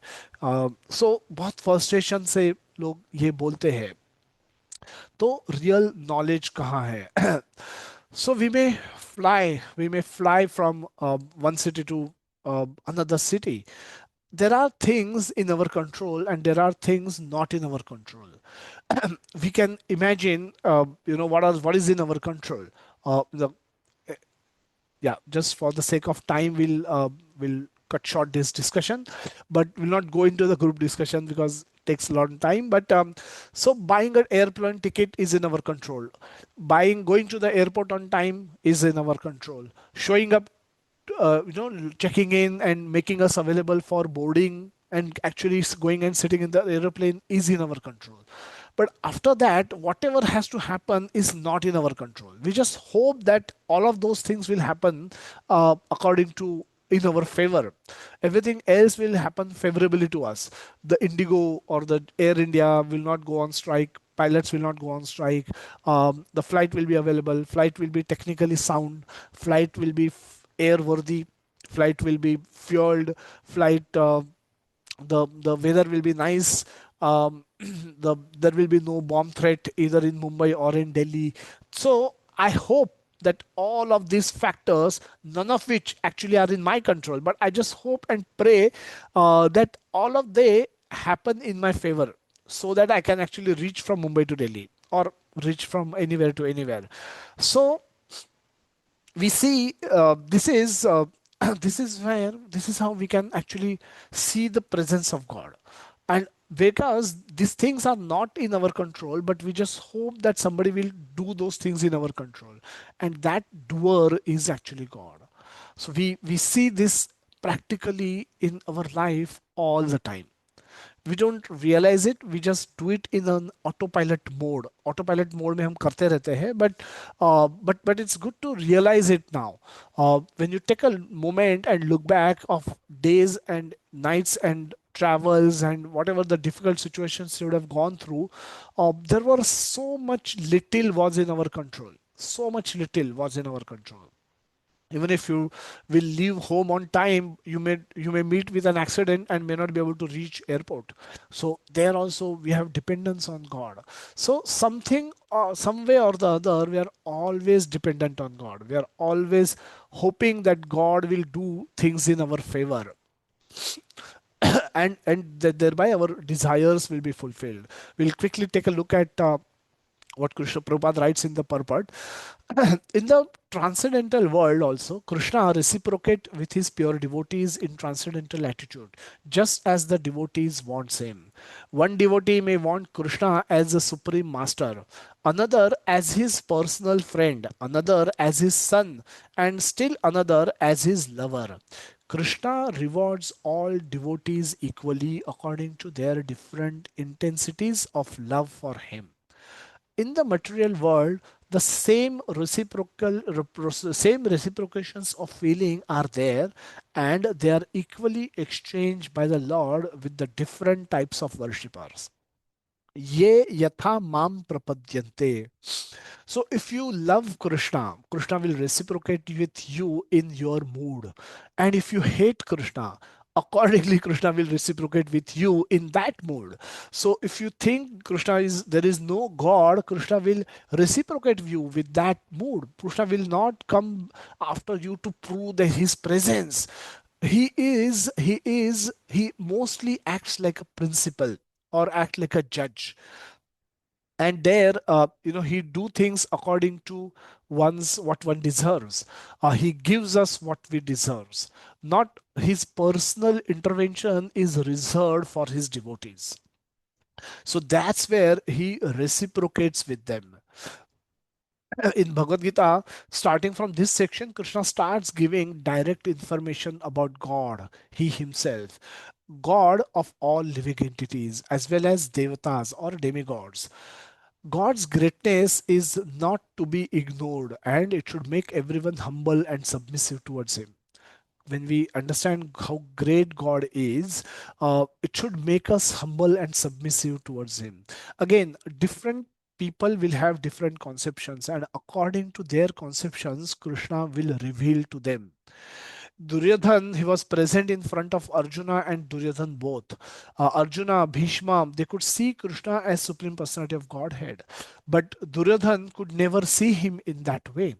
So even when God spoke Krishna, same Krishna spoke philosophy. He spoke words of wisdom to Duryodhan because of because of lack of faith, because of lack of any sukruti, Duryodhana could not understand it, could not understand anything out of it, could not get benefited out of Lord's presence. So, so that is how Krishna's reciprocation is with everyone in their respective mood. If somebody think Krishna to be Nirguna, Krishna will give them that intelligence to think Krishna as Nirguna. If somebody thinks Krishna as is whatever the Mayavad philosophy, this philosophy, that philosophy, everyone is building their arguments using intelligence provided by Krishna. Krishna gives them intelligence. Krishna gives them examples so that they could talk about their point. Those want to hate Krishna, Krishna gives them strength to hate him as well. Now he is like this. This is his nature. This is his reciprocation. So, but for devotees, those who can see how great he is, how merciful he is, his how much how much loving he is. Now they how his greatness brings humility and submissive spirit towards Krishna. So his devotees, by learning about his greatness, by knowing about his greatness, become humble and submissive towards him. In this people, in this mood, people are more thinking about God's great power to bless or to curse them, the fear, desire, and gratitude. If I don't obey God, maybe uh, he will curse me, or he will do something bad to me. So whatever is good available with me, that should not be lost. So I may pray to God for that. Or if God has so much power, maybe he can improve me, improve whatever I possess. If I have one home, maybe he can give me four more homes. um, if I'm just have thousands of rupees, maybe he can give me millions of rupees, crores of rupees. So whatever he has capacity to give, and he has capacity to protect. So out of fear, out of desire, or out of simple gratitude, we may pray to Krishna in that mood. And but this is not a loving relationship that Krishna is looking for. This is not something relishable. This is something more as a business transaction oriented dealing. So आप ये दे दो और ये ले लो, जो bargain हम करते हैं शॉपकीपर के साथ, जो करते हैं कि 10 रुपया देते हैं, हम एक चीज बिस्किट का पैकेट लेते हैं। सो ये ट्रेड हुआ, ये बिजनेस हुआ, ये धंधा हुआ। इसमें प्यार नहीं है, इसमें मोहब्बत नहीं है, इसमें there is no love in it. But Krishna is also hungry for love, and hence he is searching for that aspect as well. So beyond Krishna's greatness is his all attractive, sweet, lovable form, and he likes to reciprocate perfectly. Krishna is not partial, but Krishna is reciprocal. To know Krishna and to know about Krishna are different things. Let's check with an example. To know Krishna and know about Krishna, how they are different. A doctor may examine a child, okay, and may come to know about the child, that child has so and so age, child has so and so, उसका heart beat ये है, अगर blood check report check किया तो उसको blood group ये है, उसमें ये फॉल्ट है, इतना टेम्परेचर है, इतना वेट है. He will know about the child, but he will not know the child. Why? Because there is no love, there is no loving, intimate relationship between the doctor and the child. So her mother may not know many things that the doctor will know after examining the child, but she knows the child. Why? Because she is having a loving relationship with the child. So to know the child, if doctor also wish to know, doctor currently know about the child, but he wish to know the child, he will have to take effort to learn about the child, to go deeper in our relationship with the child. So that involves effort. उसमें effort लेना पड़ेगा doctor को to enter into the heart of that child and talk to him through conversation, through loving exchanges. God can know the child also. That, so knowing about the child and knowing the child are different things. So similarly, knowing about Krishna and knowing Krishna are two different things. Devotees know Krishna. Why? Because they love Krishna. Through their loving exchanges, they have been, Krishna has revealed himself to them. And that's how devotees are in love with Krishna. Knowledge about Krishna is transformational. Krishna is complete. He doesn't require anything and any from anyone. Neither he must achieve anything. So external or internal. He is called Atmaram. Atmaram is one who is completely self-satisfied. Krishna says in Bhagavad Gita, one of the verse that in three lokas, in three worlds, there is nothing that he has to achieve. So he need not work, but still he's seen working because he want to set right example. So Krishna is complete, but he still seen acting. Now some acharya says that Krishna's action performed in this world is like a is like an actor playing his part in a drama. कोई actor है, कोई billionaire है, बहुत rich है, दुनिया का सबसे rice इंसान है, बट उसके अगर फैमिली गेट टुगेदर है और वो कोई ड्रामा कर रहे हैं, तो he may also play part of a poor hungry person and he may say a dialogue, ओ मैंने, ओ हे भगवान मुझे कुछ खाने को दे दो, मैं 10 दिन से भूखा हूँ, 4 दिन से मैंने कुछ नहीं खाया, और वट, इस तरह के डायलॉग इतनी अच्छी एक्टिंग करके बोले ना, वो तो दुनिया का रईस आदमी है, सबसे रईस इंसान है, उसके पास खाने पीने की कोई कमतरता नहीं है, but in drama he may play his part in such a wonderful way that audience may find it awesome, may find it may start believing in it. Wow, सचमुच नहीं खाया होगा, देखो कैसे कर रहा है, देखो कैसे ये कर रहा है, बाप रे, and they may take pity on him, but that is his great acting rather than reality. That's not reality. He is still,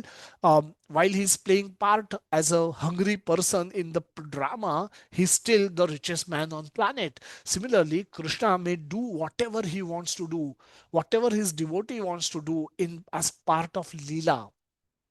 He may do anything as part of Leela, any stupid thing, any inferior thing, becoming somebody's driver, uh, fighting with mother, saying that I'm angry, I'm hungry, telling her mother that his mother that I'm hungry, breaking the pot, or acting in a mischievous way, naughty way, then the fighting with Radharani and other gopis, debating with them, defeating them, wrestling with Radharani.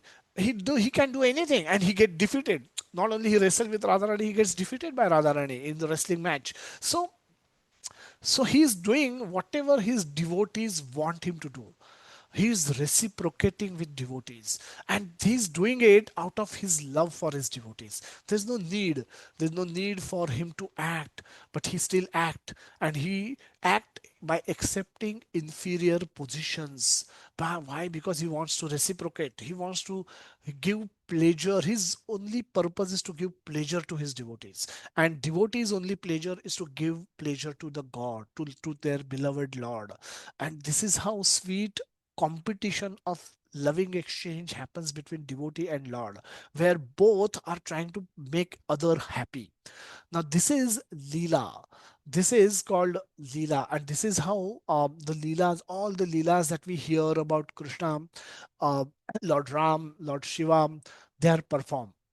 So anybody who doesn't understand this background, the tattva of loving exchange between Lord and his devotee, the loving relationship that exists between Lord and his devotees, will not be able to understand and explain why what is happening and why it is happening.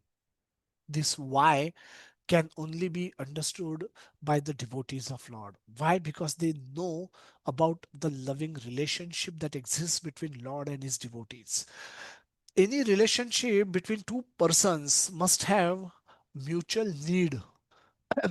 अगर अगर if I have a relationship, I'm in a relationship with someone, and I act and behave in such a way that I don't need that person, I don't value this person, and I have no appreciation for whatever this person does for me, then that can be a very one-sided relationship.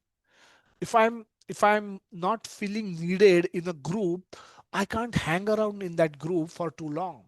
Think about all the relationship issues you would have had, or you would have witnessed in past. Relationship issues starts with this, that if you're treated like an outsider, if you're not welcome in the group, uh, you will not want to hang around with that group for too long. You are you cannot have a very healthy relationship with such a person who makes you feel unwanted, not needed, not valuable, and does not appreciate your contribution. Very difficult to, if your boss happens to be like this, your life is miserable. You will always be hunting new job. If your college group happens to be like this, you will switch group soon. If your family is like this, oh, you are up for a miserable future. So if your spouse is like this, very bad. You see any separation cases, this is precisely what has happened to them. uh, they've been felt as if they are not required. They've been felt as if they are piece of sheet, as they say. They are being made to felt, अरे ये deliberate effort होता है. ऐसे नहीं कि अपने आप ignorance में कुछ नहीं हो रहा है, ये deliberately किया जाता है. And इस तरह से when you treat other person, there's a message given that you are not required, you are stupid, you are idiot, you be here or you be not here, it doesn't matter. Your presence, your significance, there's no significance to you. So so if Krishna and devotees, when they have to have a relationship, when Krishna is so great, so and devotees are so small, in how can they have a relationship? How can they make a relationship? They have a relationship only because Krishna choose to come down. It's not that devotee go up. Krishna chooses to come down to the level of devotees and make them felt needed. Why he does this? Because of his love for devotees. So Krishna make mother Yashoda felt needed.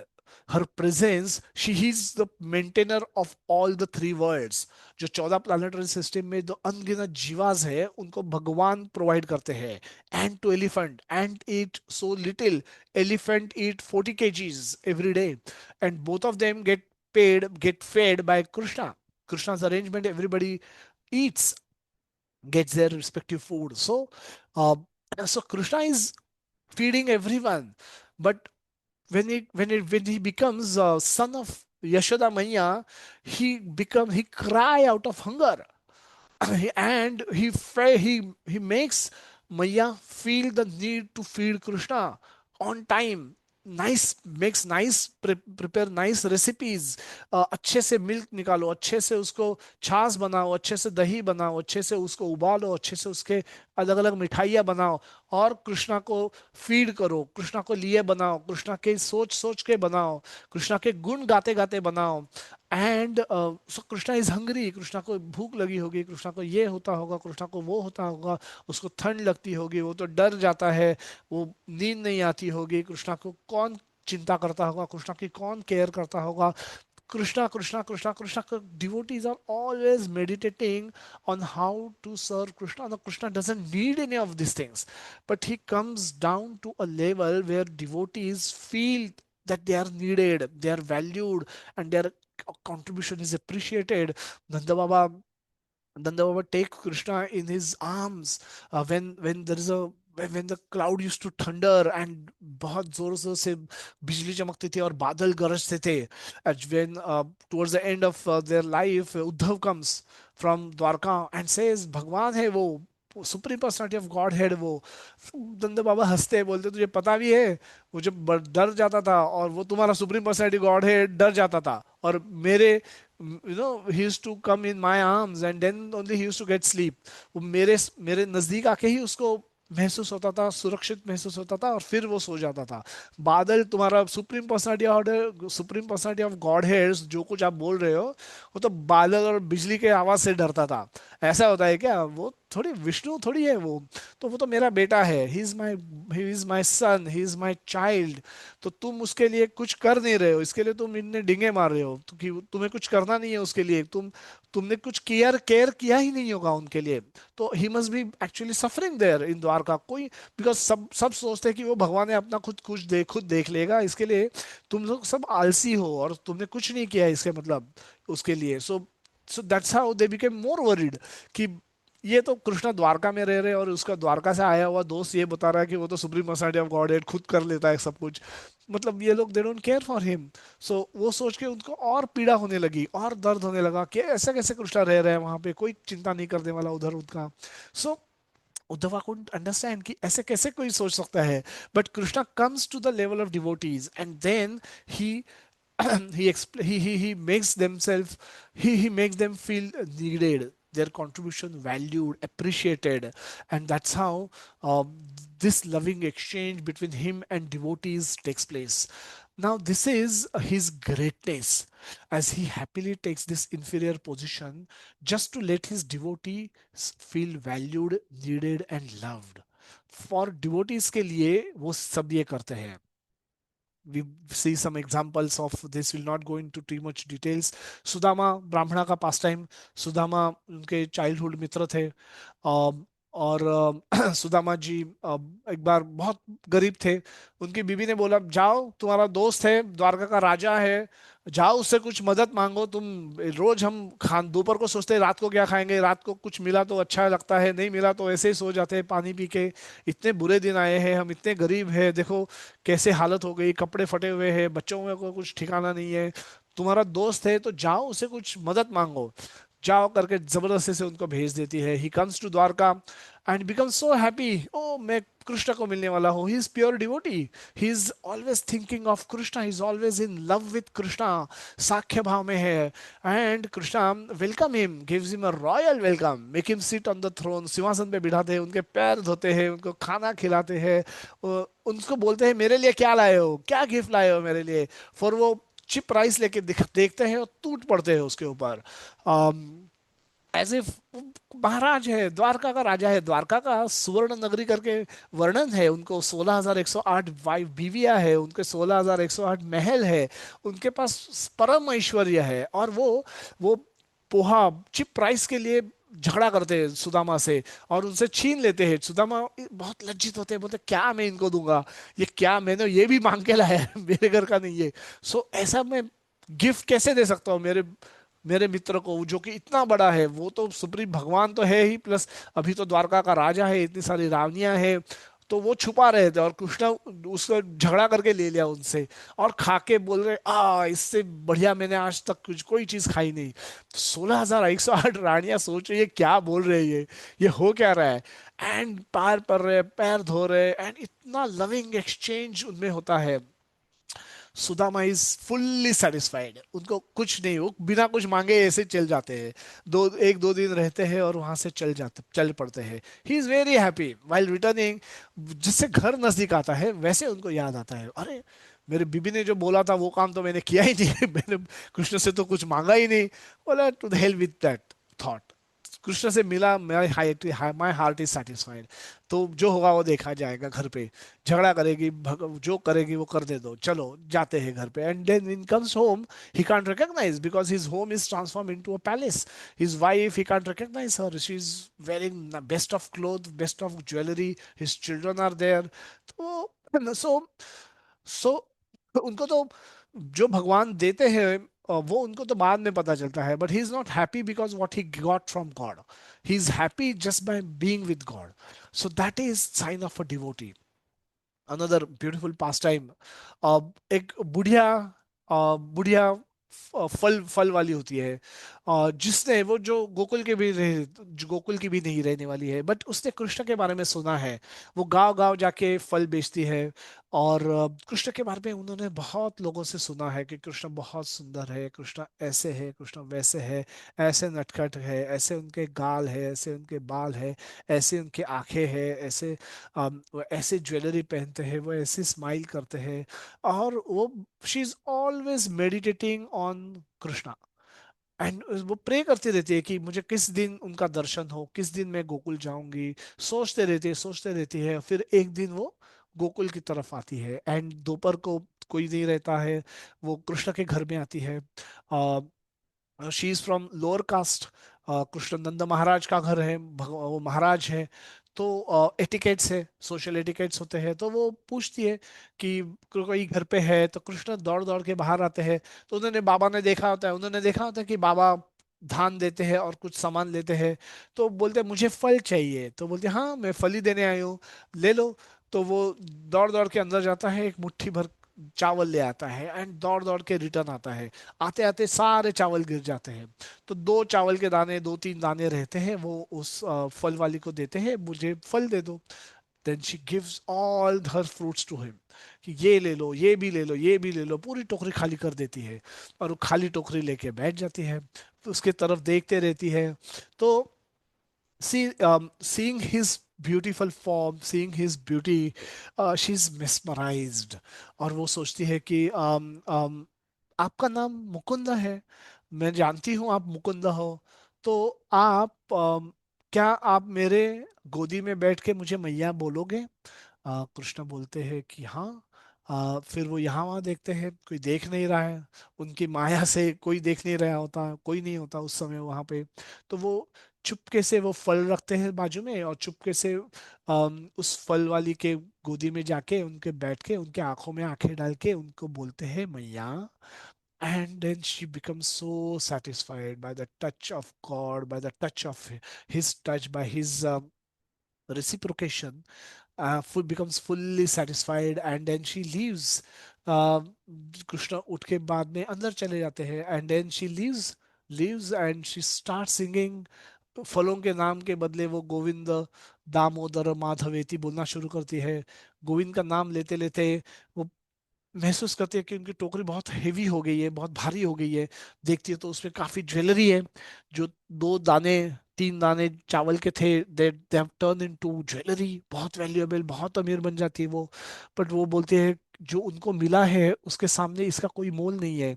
जो भगवान का ने दर्शन दिया है, भगवान ने जो उनकी इच्छा तृप्ति तृप्ति की है, उसका तो वो तो अनमोल है। तो ये जाके यमुना में फेंक देती है, टोकरी भी वहीं फेंक देती है और गाते गाते वो चल देती है। And then she go on singing Govind Damodar माधवेति। एंड बोलते बोलते बोलते बोलते वो कहाँ चली जाती है किसी को पता नहीं चलता। उसके बाद उसका किसी को कोई दर्शन नहीं होता। सो इस तरह से भगवान एक ऑर्डिनरी व्यक्ति से भी रेसिप्रोकेट करते हैं। Bhishmacharya, great devotee of Lord, who did a difficult service. सारे डिवोटीज तो उनके साथ रहते हैं, उनको सेवा मिली थी उनके अपोजिट साइड से युद्ध करने की। भक्त थे, उन्होंने बिना कोई सवाल के सेवा ले ली। पूरे आयुष्य, पूरा पूरी पूरी उम्र उन्होंने अपोजिट साइड में बोल सुने, कृष्ण को गालियां देते थे, कृष्ण के बारे में बुरा बुरा बोलते थे, वो सब सहन करना पड़ा उनको। युद्ध हुआ, युद्ध में उन्होंने प्रण लिया था कि मैं अर्जुन का वध करूंगा, पांडवों का वध करूंगा, या फिर कृष्ण को उनकी प्रतिज्ञा तोड़ने के ऊपर बद्ध करूंगा। तो उनकी प्रतिज्ञा लेते, तो कृष्ण ने भी प्रतिज्ञा की होती है कि वो वॉर में फाइट नहीं करेंगे, he will not lift a weapon, because बोलते हैं मेरे तो सारे ही सगे वाले हैं तो मैं युद्ध नहीं करूंगा, but I will just give advice. तो भीष्म बोलते हैं मैं तो कृष्ण की उनकी प्रतिज्ञा तोड़वा कर रहूंगा। So Bhishma fought in such a way that day, इतना बेरहम, बहुत जख्मी कर देते हैं अर्जुन को, एक के ऊपर बाण, एक के ऊपर एक बाण चला के अर्जुन की बहुत व्यथित कर देते हैं। और उस समय वो बस अर्जुन का पराभव करने ही वाले हैं ऐसा देख के कृष्ण को बहुत गुस्सा आता है। भीष्माचार्य उनका उनका वीर रस है, वीर रस में वो भक्त है, जैसे राधा रानी माधुर्य रस की भक्त है। अर्जुन सखा साख्य रस के भक्त है, हनुमान सेवक रस के भक्त है, सेवा रस के भक्त है। और भीष्माचार्य वीर रस के भक्त है। तो वीरश्री वह क्षत्रिय है, वीरश्री उनमें रोम रोम में है, और वो भगवान के साथ उसी उसी मूड में मिलना चाहते हैं। सो उनकी आकांक्षा भगवान जानते हैं।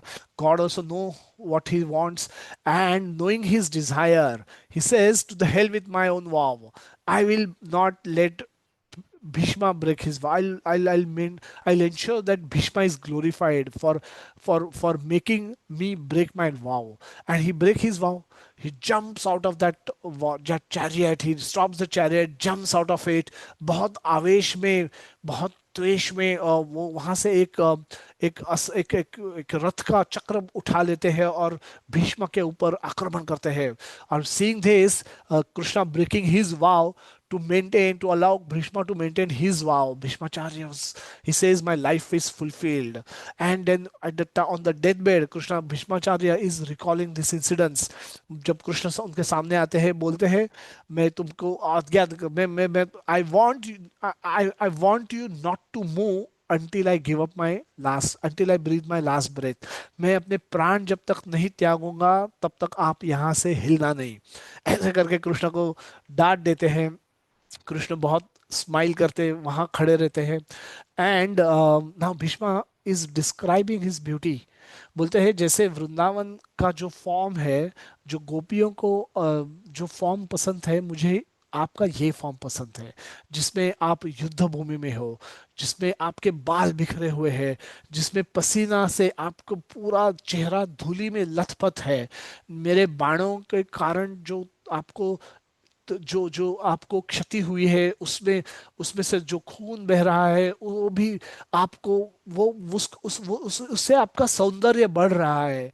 So similar to how gopis describe Krishna's beauty when he come for rasa dance, Bhishmacharya is describing Krishna's beauty as Chakradhari, as he was approaching Bhishmacharya with a will, attacking Bhishma with a will in his hand, and Arjuna is trying to stop him. That I will defeat him. Don't worry, I will fight with him. आप आपकी तब प्रतिज्ञा मत break करो मेरे लिए। तो उसने अर्जुन को भी बचा लिया और भीष्मा को भी ग्लोरीफाई कर दिया। सो इस तरह से Krishna, this is again a perfect example of reciprocation by Krishna. So multiple ways in which we see Krishna reciprocates with his devotees in the mood in which they want him to be reciprocated. So with this knowledge of Krishna, we can we can we can offer our heart to Krishna, seeing his loving nature towards us, towards because of our day-to-day maintenance is also possible because of Krishna's grace. Our daily activities are also our ability to speak come from Krishna. Our ability to move come from Krishna. Our ability to think come from Krishna. Our knowledge comes from Krishna. Our remembrance comes from Krishna. Our forgetfulness comes from Krishna. Our bala, strength come from Krishna. Our tej come from Krishna. Everything, our ability in men comes from Krishna. So our ability to see, our ability to hear, our ability to breathe, our ability to touch, feel, everything comes from Krishna. And hence, he's giving us all these facilities out of love to the extent that we deserve. Not everyone gets everything in equal quality, but whatever one gets, they get it out of Krishna's love for us. So with this knowledge, we can become devotees of Krishna. Krishna want us, Krishna demand it in Bhagavad Gita that you should become my devotee. Please surrender all your heart to me. Please come back to me. The whole Bhagavad Gita purpose or the summary is for fulfilling this one intention, this one thing that Krishna want to achieve out of speaking of Bhagavad Gita. In this stage, if we agree with Krishna, if we happen to be in line with Krishna's thought process, if we align our activities and our thinking with Krishna, we can then offer all our activities to Krishna.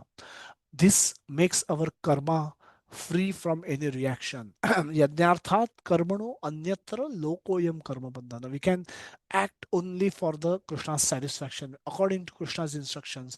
We we are ready, we become ready to give up our independence, and still and follow Krishna's instructions. We become subordinate to Krishna. We willingly become subordinate to Krishna. We voluntarily become subordinate to Krishna. We voluntarily accept Krishna as our authority and instructions in Bhagavad Gita as way of life. Bolo Krishna, bhajo Krishna, karo Krishna shiksha. So then our actions, whatever we do according to the instructions of Bhagavad Gita, even if we kill, Arjuna was killing on the battlefield, but he was rewarded. He did it as a service to Krishna. Just like a soldier kill on the battlefield, he gets reward, but he kills his neighbor in some fight, he gets punishment. So Arjuna was acting on Krishna's behalf, and therefore he was rewarded. His fighting also became service to Krishna. So is Krishna responsible for suffering in this material world? Now Krishna is called Pradhana Karan or ultimate cause, but he is not Nimitta Karan, means immediate cause. There's ultimate cause, is a immediate cause, remote cause, and ultimate cause. So he's having created this system of karma and karma phala. He's ultimately responsible. But if anyone is misusing their free will and deliberately performing, breaking the rule, breaking the law, performing bad karma, and if they get suffering as a reaction, as a result to their own actions, it's not that Krishna is responsible. They themselves are responsible. If a farmer thinking that it will not rain, choose not to do anything, just keep watching his social media, Instagram, Facebook and WhatsApp, देखता रहा, काम ही नहीं किया, धान ही नहीं लगाया, and if it rains it will only grow weed. सिर्फ भूसा आएगा, उसमें गवत आएगा, उसमें कोई धान नहीं होगा, उसमें कोई उसमें क्रॉप नहीं आएगा. So it's not a mistake of God. It's a mistake of that farmer who failed to do his duty, who failed to act according to his dharma. So so that is not other Krishna's mistake. So Krishna is not partial, but Krishna is reciprocal. Now, a person, reciprocity is evidence of his personality. A person can be reciprocal. A person can exchange, give love for love. When you hate somebody, they may be neutral or they may hate you as well. And so this, but somebody is showing love in exchange of love is evidence that person, that is a person, that the other person is a person, is a natural person, can exchange love. A principle cannot exchange love. Example is law of gravity. Now law of gravity is not personal, it is impersonal. Why? Because if you throw a stone from 10-story building, the stone will fall down because of law of gravity. If you if a child falls from the 10-story building, the child will also fall down. Now, the law of gravity being law is neutral. It's not thinking that, oh, if the child falls down, it will get hurt. The stone, and when the stone is falling, it is say, oh, it's okay. But when the child falls, he feels bad. The law of gravity does not feel bad, does not either feel good. So a principle is neutral, is neither positive nor negative. But person can be a person is emotional, person can be uh, reciprocal. So reciprocity of Krishna is evidence of his personality. When a person is reciprocal, it is much easier to develop a loving relationship with him. It is if you only consider God as a rule breaker, as the one who is simply punishing the guilty, it's difficult to create make a relationship with such a person, develop loving relationship with such person. But God is beyond that also. God is that, God is Prakrit, God is, for those who don't want to see God, for them God is impersonal. Those who want to see him as Paramatma, for them God is Paramatma. But those who want to talk to God and develop a loving relationship with him, for them God is a person also. So depends on our inclination, depends on our own evolution. We God can reciprocate with us in that way. In Bhagavad Gita, Krishna introduces and establishes himself as the Supreme Personality of Godhead. If one accept the instructions of Bhagavad Gita in many verses, as we keep quoting often, we will come to a conclusion that there is one Supreme Lord. There are many gods, there are many demigods who are serving, who want to serve Krishna, and they are engaged by Krishna in doing different services. But there is a Supreme Personality of Godhead also, who is above all of them, who is above even the law of karma. He is not bound by karma. And that is so he says that maya adhyakshena prakriti suyate sacharachara. This law of karma, which is the nature of this material world, is working under the supervision of Lord Krishna. Maya adhyakshata means supervision. So he is not only the god of all living entities but also the demigods. He's all attractive, he's sweet, he's lovable, he is attractive even to the animals, he's attractive even for to trees, even to the wind. When Krishna comes, a wind is at its best. Wind के qualities होते हैं हवा के, हवा सुमंद होती है, धीरे से चलना, सुवासिक होती है, और एंड एंड एंड ठंडी होती है, the pleasing to the body होती है. सो इस तरह की, सो व्हेन कृष्णा कम्स, हवा ऑल्सो अपना रुख बदल देती है. हवा wants to give, the air wants to give its best service to Krishna. Yamuna wants to give its best service to Krishna. The flowers, they are there, they wants to offer best service to Krishna. Cows who are around Krishna wants to give best service to Krishna. Everyone is in love with Krishna. Why? Because Krishna is all attractive, not only attractive to the humans but to all species, to the entire world. And in the spiritual world, everything is spiritual. Um, everything um, is reciprocal. Everything uh, is live. The walls have life, the roof has life, trees can talk, monkeys can speak, and play with Krishna. So that is his sweetness. His all attractive, sweet, lovable nature attracts attention from everyone. So reciprocity is not Krishna's partiality, but the proof of his personality. Knowledge about him can transform us to direct our feelings towards him, our heart towards him, our actions towards him. And when we take this effort, Krishna make us feel needed and valued by suitably reciprocating with us. When we perform actions, Krishna makes those actions successful. And so when I speak words, Krishna seeing my, if I'll be sincere, Krishna will make those words meaningful to you. And if you are sincere to hear, Krishna will reveal the meaning of my words to you, so that you can develop that understanding, deepen your understanding, and develop love towards Krishna. So Krishna is seeing our individual nature, our individual attitude, our inclinations, our endeavors, our efforts. Krishna is reciprocating with each one of us.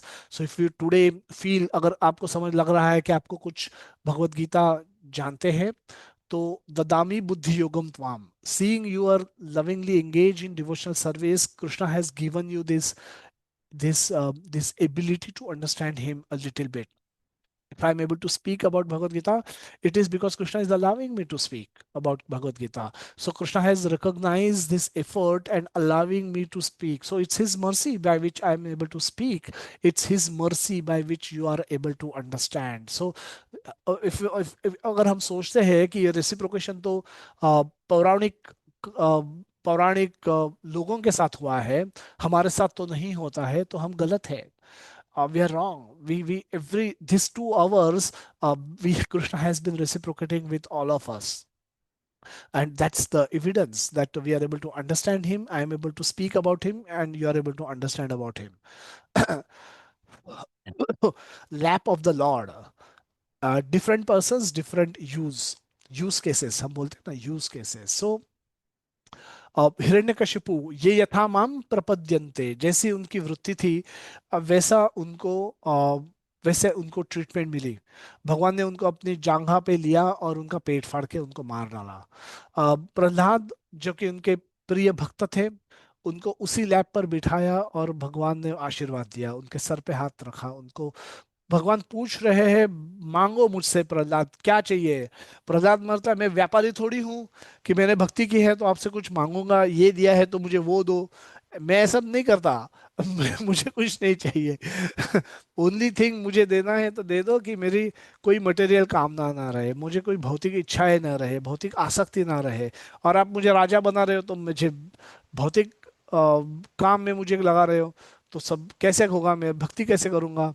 तो भगवान बोलते हैं कि नहीं नहीं, तुम राजा बनो, तुम राज्य करो, इतने साल करो, उतना ये सो यशस्वी राजा बनो। And so he is forcing Krishna Prahlad to accept kingdom.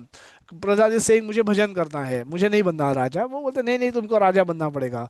So he is giving बेनिडिक्शंस after बेनिडिक्शंस, जिसके लिए लोग तरसते हैं, मरते हैं। राजा प्रहलाद महाराज तीनों लोके के स्वामी बने। तो उनको तो अनपैरेलल किंगडम था उनका, अनपैरेलल रिचेस थे। ऐसे तो ये तो सबका ड्रीम होता है। बट प्रहलाद महाराज बोलते हैं मुझे भक्ति मिल गई है, मुझे और कुछ नहीं चाहिए। भगवान बोलते हैं नहीं, तुमको लेना पड़ेगा।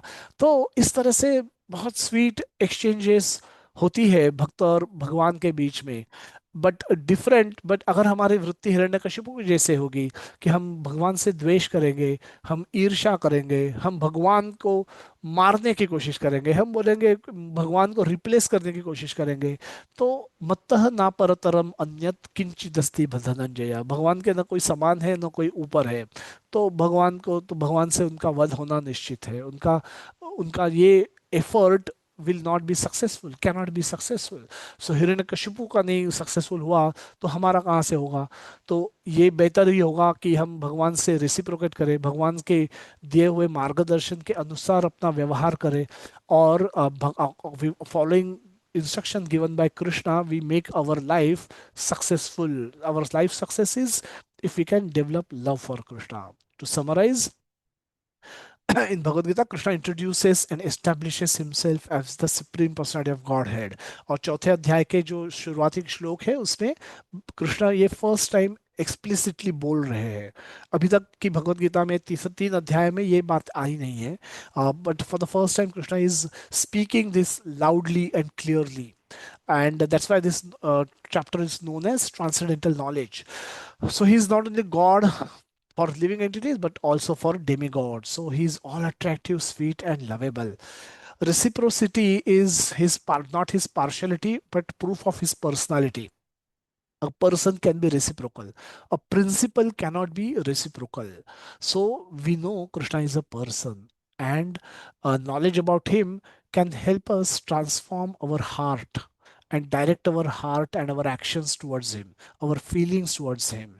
And when we take this effort seriously, sincerely, without deviation, wholeheartedly, with single minded focus, when we do bhakti, we may not be perfect, but even if we have to develop that sincere attitude, we have to do our best. If we do that, then Krishna will, reciprocate with us. Dadami buddhi yogam tvam. Then his reciprocation will come in our life. He will make us feel needed.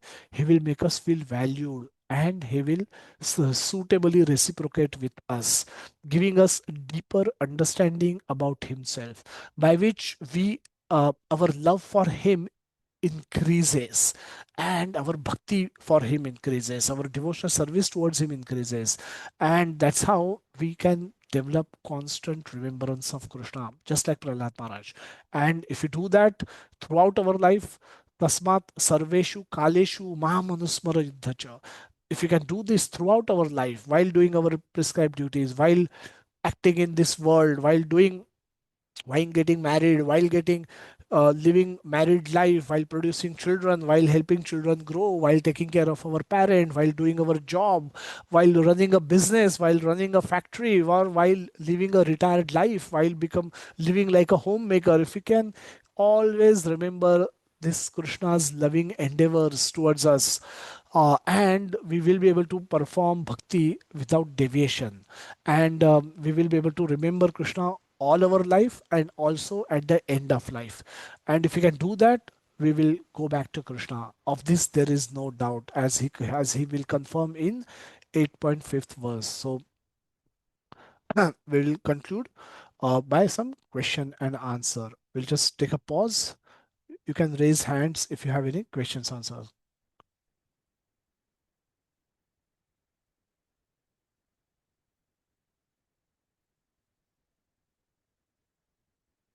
Yes, Raju Prabhuji. Hare Krishna Prabhuji, Danvat Pranam. Prabhuji, like sometimes it feels like God doesn't exist. Like what we are doing is like we are surrendering to Him and all these things. In that case, our mind gets still that somehow we are being protected and there is less anxiety. But sometimes it feels like God doesn't care or He doesn't do things. Like if someone is suffering, then it seems that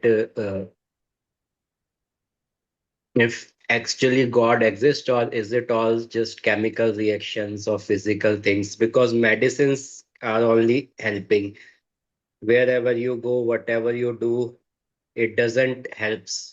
So like sometimes it feels like, do God really exist or he doesn't? Yeah. So, yeah, thank you so much, Prabhuji, for a nice question. So, so as I said that God is also reciprocal to his devotees, but God is also in our initial days, God will more or less act like a principal in our life, because his reciprocation will begin when he will see our undeviated devotional service. Tesham satata yuktanam bhajatam priti purvakam, then dadami buddhi yogam tvam. So until we reach that stage of firm faith in Krishna, and have proper devotional service under guidance of devotees, unless we do that, we will not be able to see Krishna's hand in everything that's happening around us. And that's where the doubts will come up. So that's it's very important that you keep speaking with devotees who can keep helping you see Krishna's hand in everything. So and it's not very difficult. It's a simple thing. If medicine were to be the ultimate truth, um, no doctor would have died. um, People die in hospital also. People die surrounded by herbs, surrounded by best qualified doctors. Doctors just helplessly watch people leave their bodies, and really can't do much. So uh, there's no absolute. This is not absolute truth. So doctor can give medicine, and the medicine will work provided Krishna's there is a sanction by Krishna for that medicine to work. When that sanction is not there, no matter which kind of treatment will be given, the person will leave their body. That's absolute truth. So a heart surgeon is his heartbroken wife. He can't perform surgery and find out why his wife is upset with him, why his wife is broken hearted, why is she crying. She is a person. So he has to develop that loving relationship with her, and we in that way he has to ask her. So God is available. God is showing his hand everywhere. Science and technology can has made our life comfortable. There's no two thoughts on that, and there's no but science and technology does not has not replaced God, or God is not subject to the evidence given by science and technology. God is beyond science and technology. So that's why even best of scientists have died. So they're trying to preserve, I think, Newton's brain, because they thought that every intelligence is stored in the physical brain. So if you can replace somebody's brain with Newton's brain, his brain can be Newton can be recreated by replacing somebody's brain with Newton's brain. but that's going to fail because the mind and intelligence is where the real knowledge lies, and that has moved to another body. That when Newton left his body, he would have gone to another body, and that will get manifested and that will get covered as the case situation will be, where that soul will go, or whatever kind of body that he will get. So the when we see things through the eyes of scriptures, uh, by way of discussing it with the devotees, we are able to see things as they are. The other day we were discussing with some devotees that uh, I was perfectly normal, and all of you can relate with this kind of example. Uh, I was in my audit days. We used to go different cities for audit. So I was scheduled to go to Nasik for some audit, and on the previous night I was perfectly all right. I was in. It was, I think, I was perfectly all right. It was Sunday, no sickness, nothing.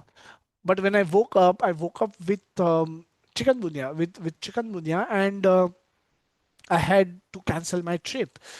And till last night, I spoke with my friend and assured him that we will meet at so and so place and we will go there, we'll do this, do that. We had all the plans set. But next day morning, I just woke up with all my face filled with all those boils, with so much pus. And what happened? What happened? Nothing was there. No slightest symptoms were there on the previous night, but the next day night it was all disaster. So I had to cancel my trip. Now, how much of it was in my control and how much of it was given by Krishna? Everything is one was given by Krishna. And if you relate this with various other experiences that all of you would have had in your respective life, when suddenly out of nowhere things happen, which caught you by surprise, you would realize that there's nothing that you could have really done about any of those things. And there will be dozens and hundreds of such incidences that you can recall from your own life, from your own last month, from your own last year, from so many years of your life. We can have so many incidences that we will that that's when we get caught by surprise and we wonder how it happened, why it happened. We just can't see a cause. We just accept it.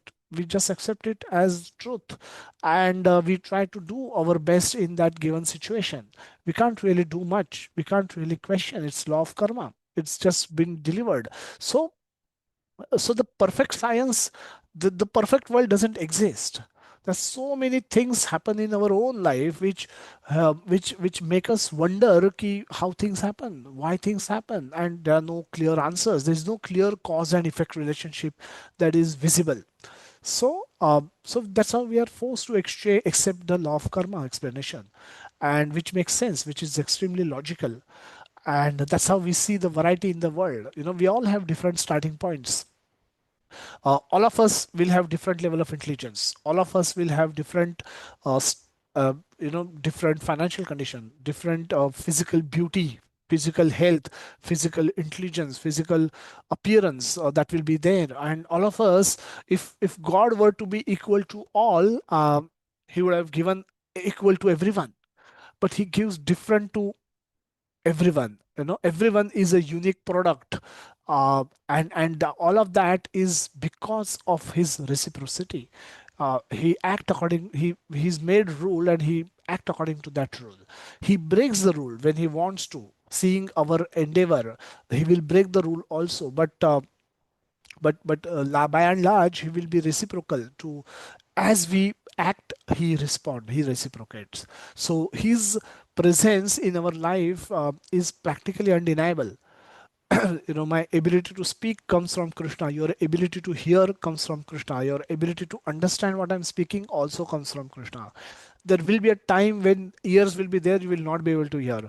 There can be a time when the speaking arranged machine is there, but thoughts are there, a desire is there, but no word will come out of my mouth. And it just permission withdrawn. What you do? Nothing. Just keep quiet. Just accept, and that's how people forget things. People, amnesia. There's so many things which happens, and we wonder why they happen. Everything machinery is there, physical equipments are there, but they don't function because the permission to functioning of those organ is withdrawn by Krishna. Krishna, once that is withdrawn, there's it's you are helpless. In terms of eyes, at least you can use different glasses and try to rectify your vision, but uh, in most other cases we can there's very little we can do about it. We should accept it helplessly rather than and keep doing our duties, that is devotional service towards Krishna. Okay. Yes, we have Prakash Prabhuji who has a hand raised.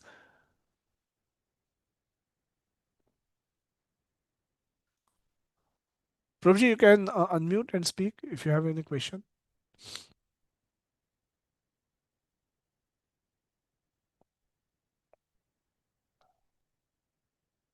Okay. We will need to close this session. Unfortunately, I need to rush towards somewhere.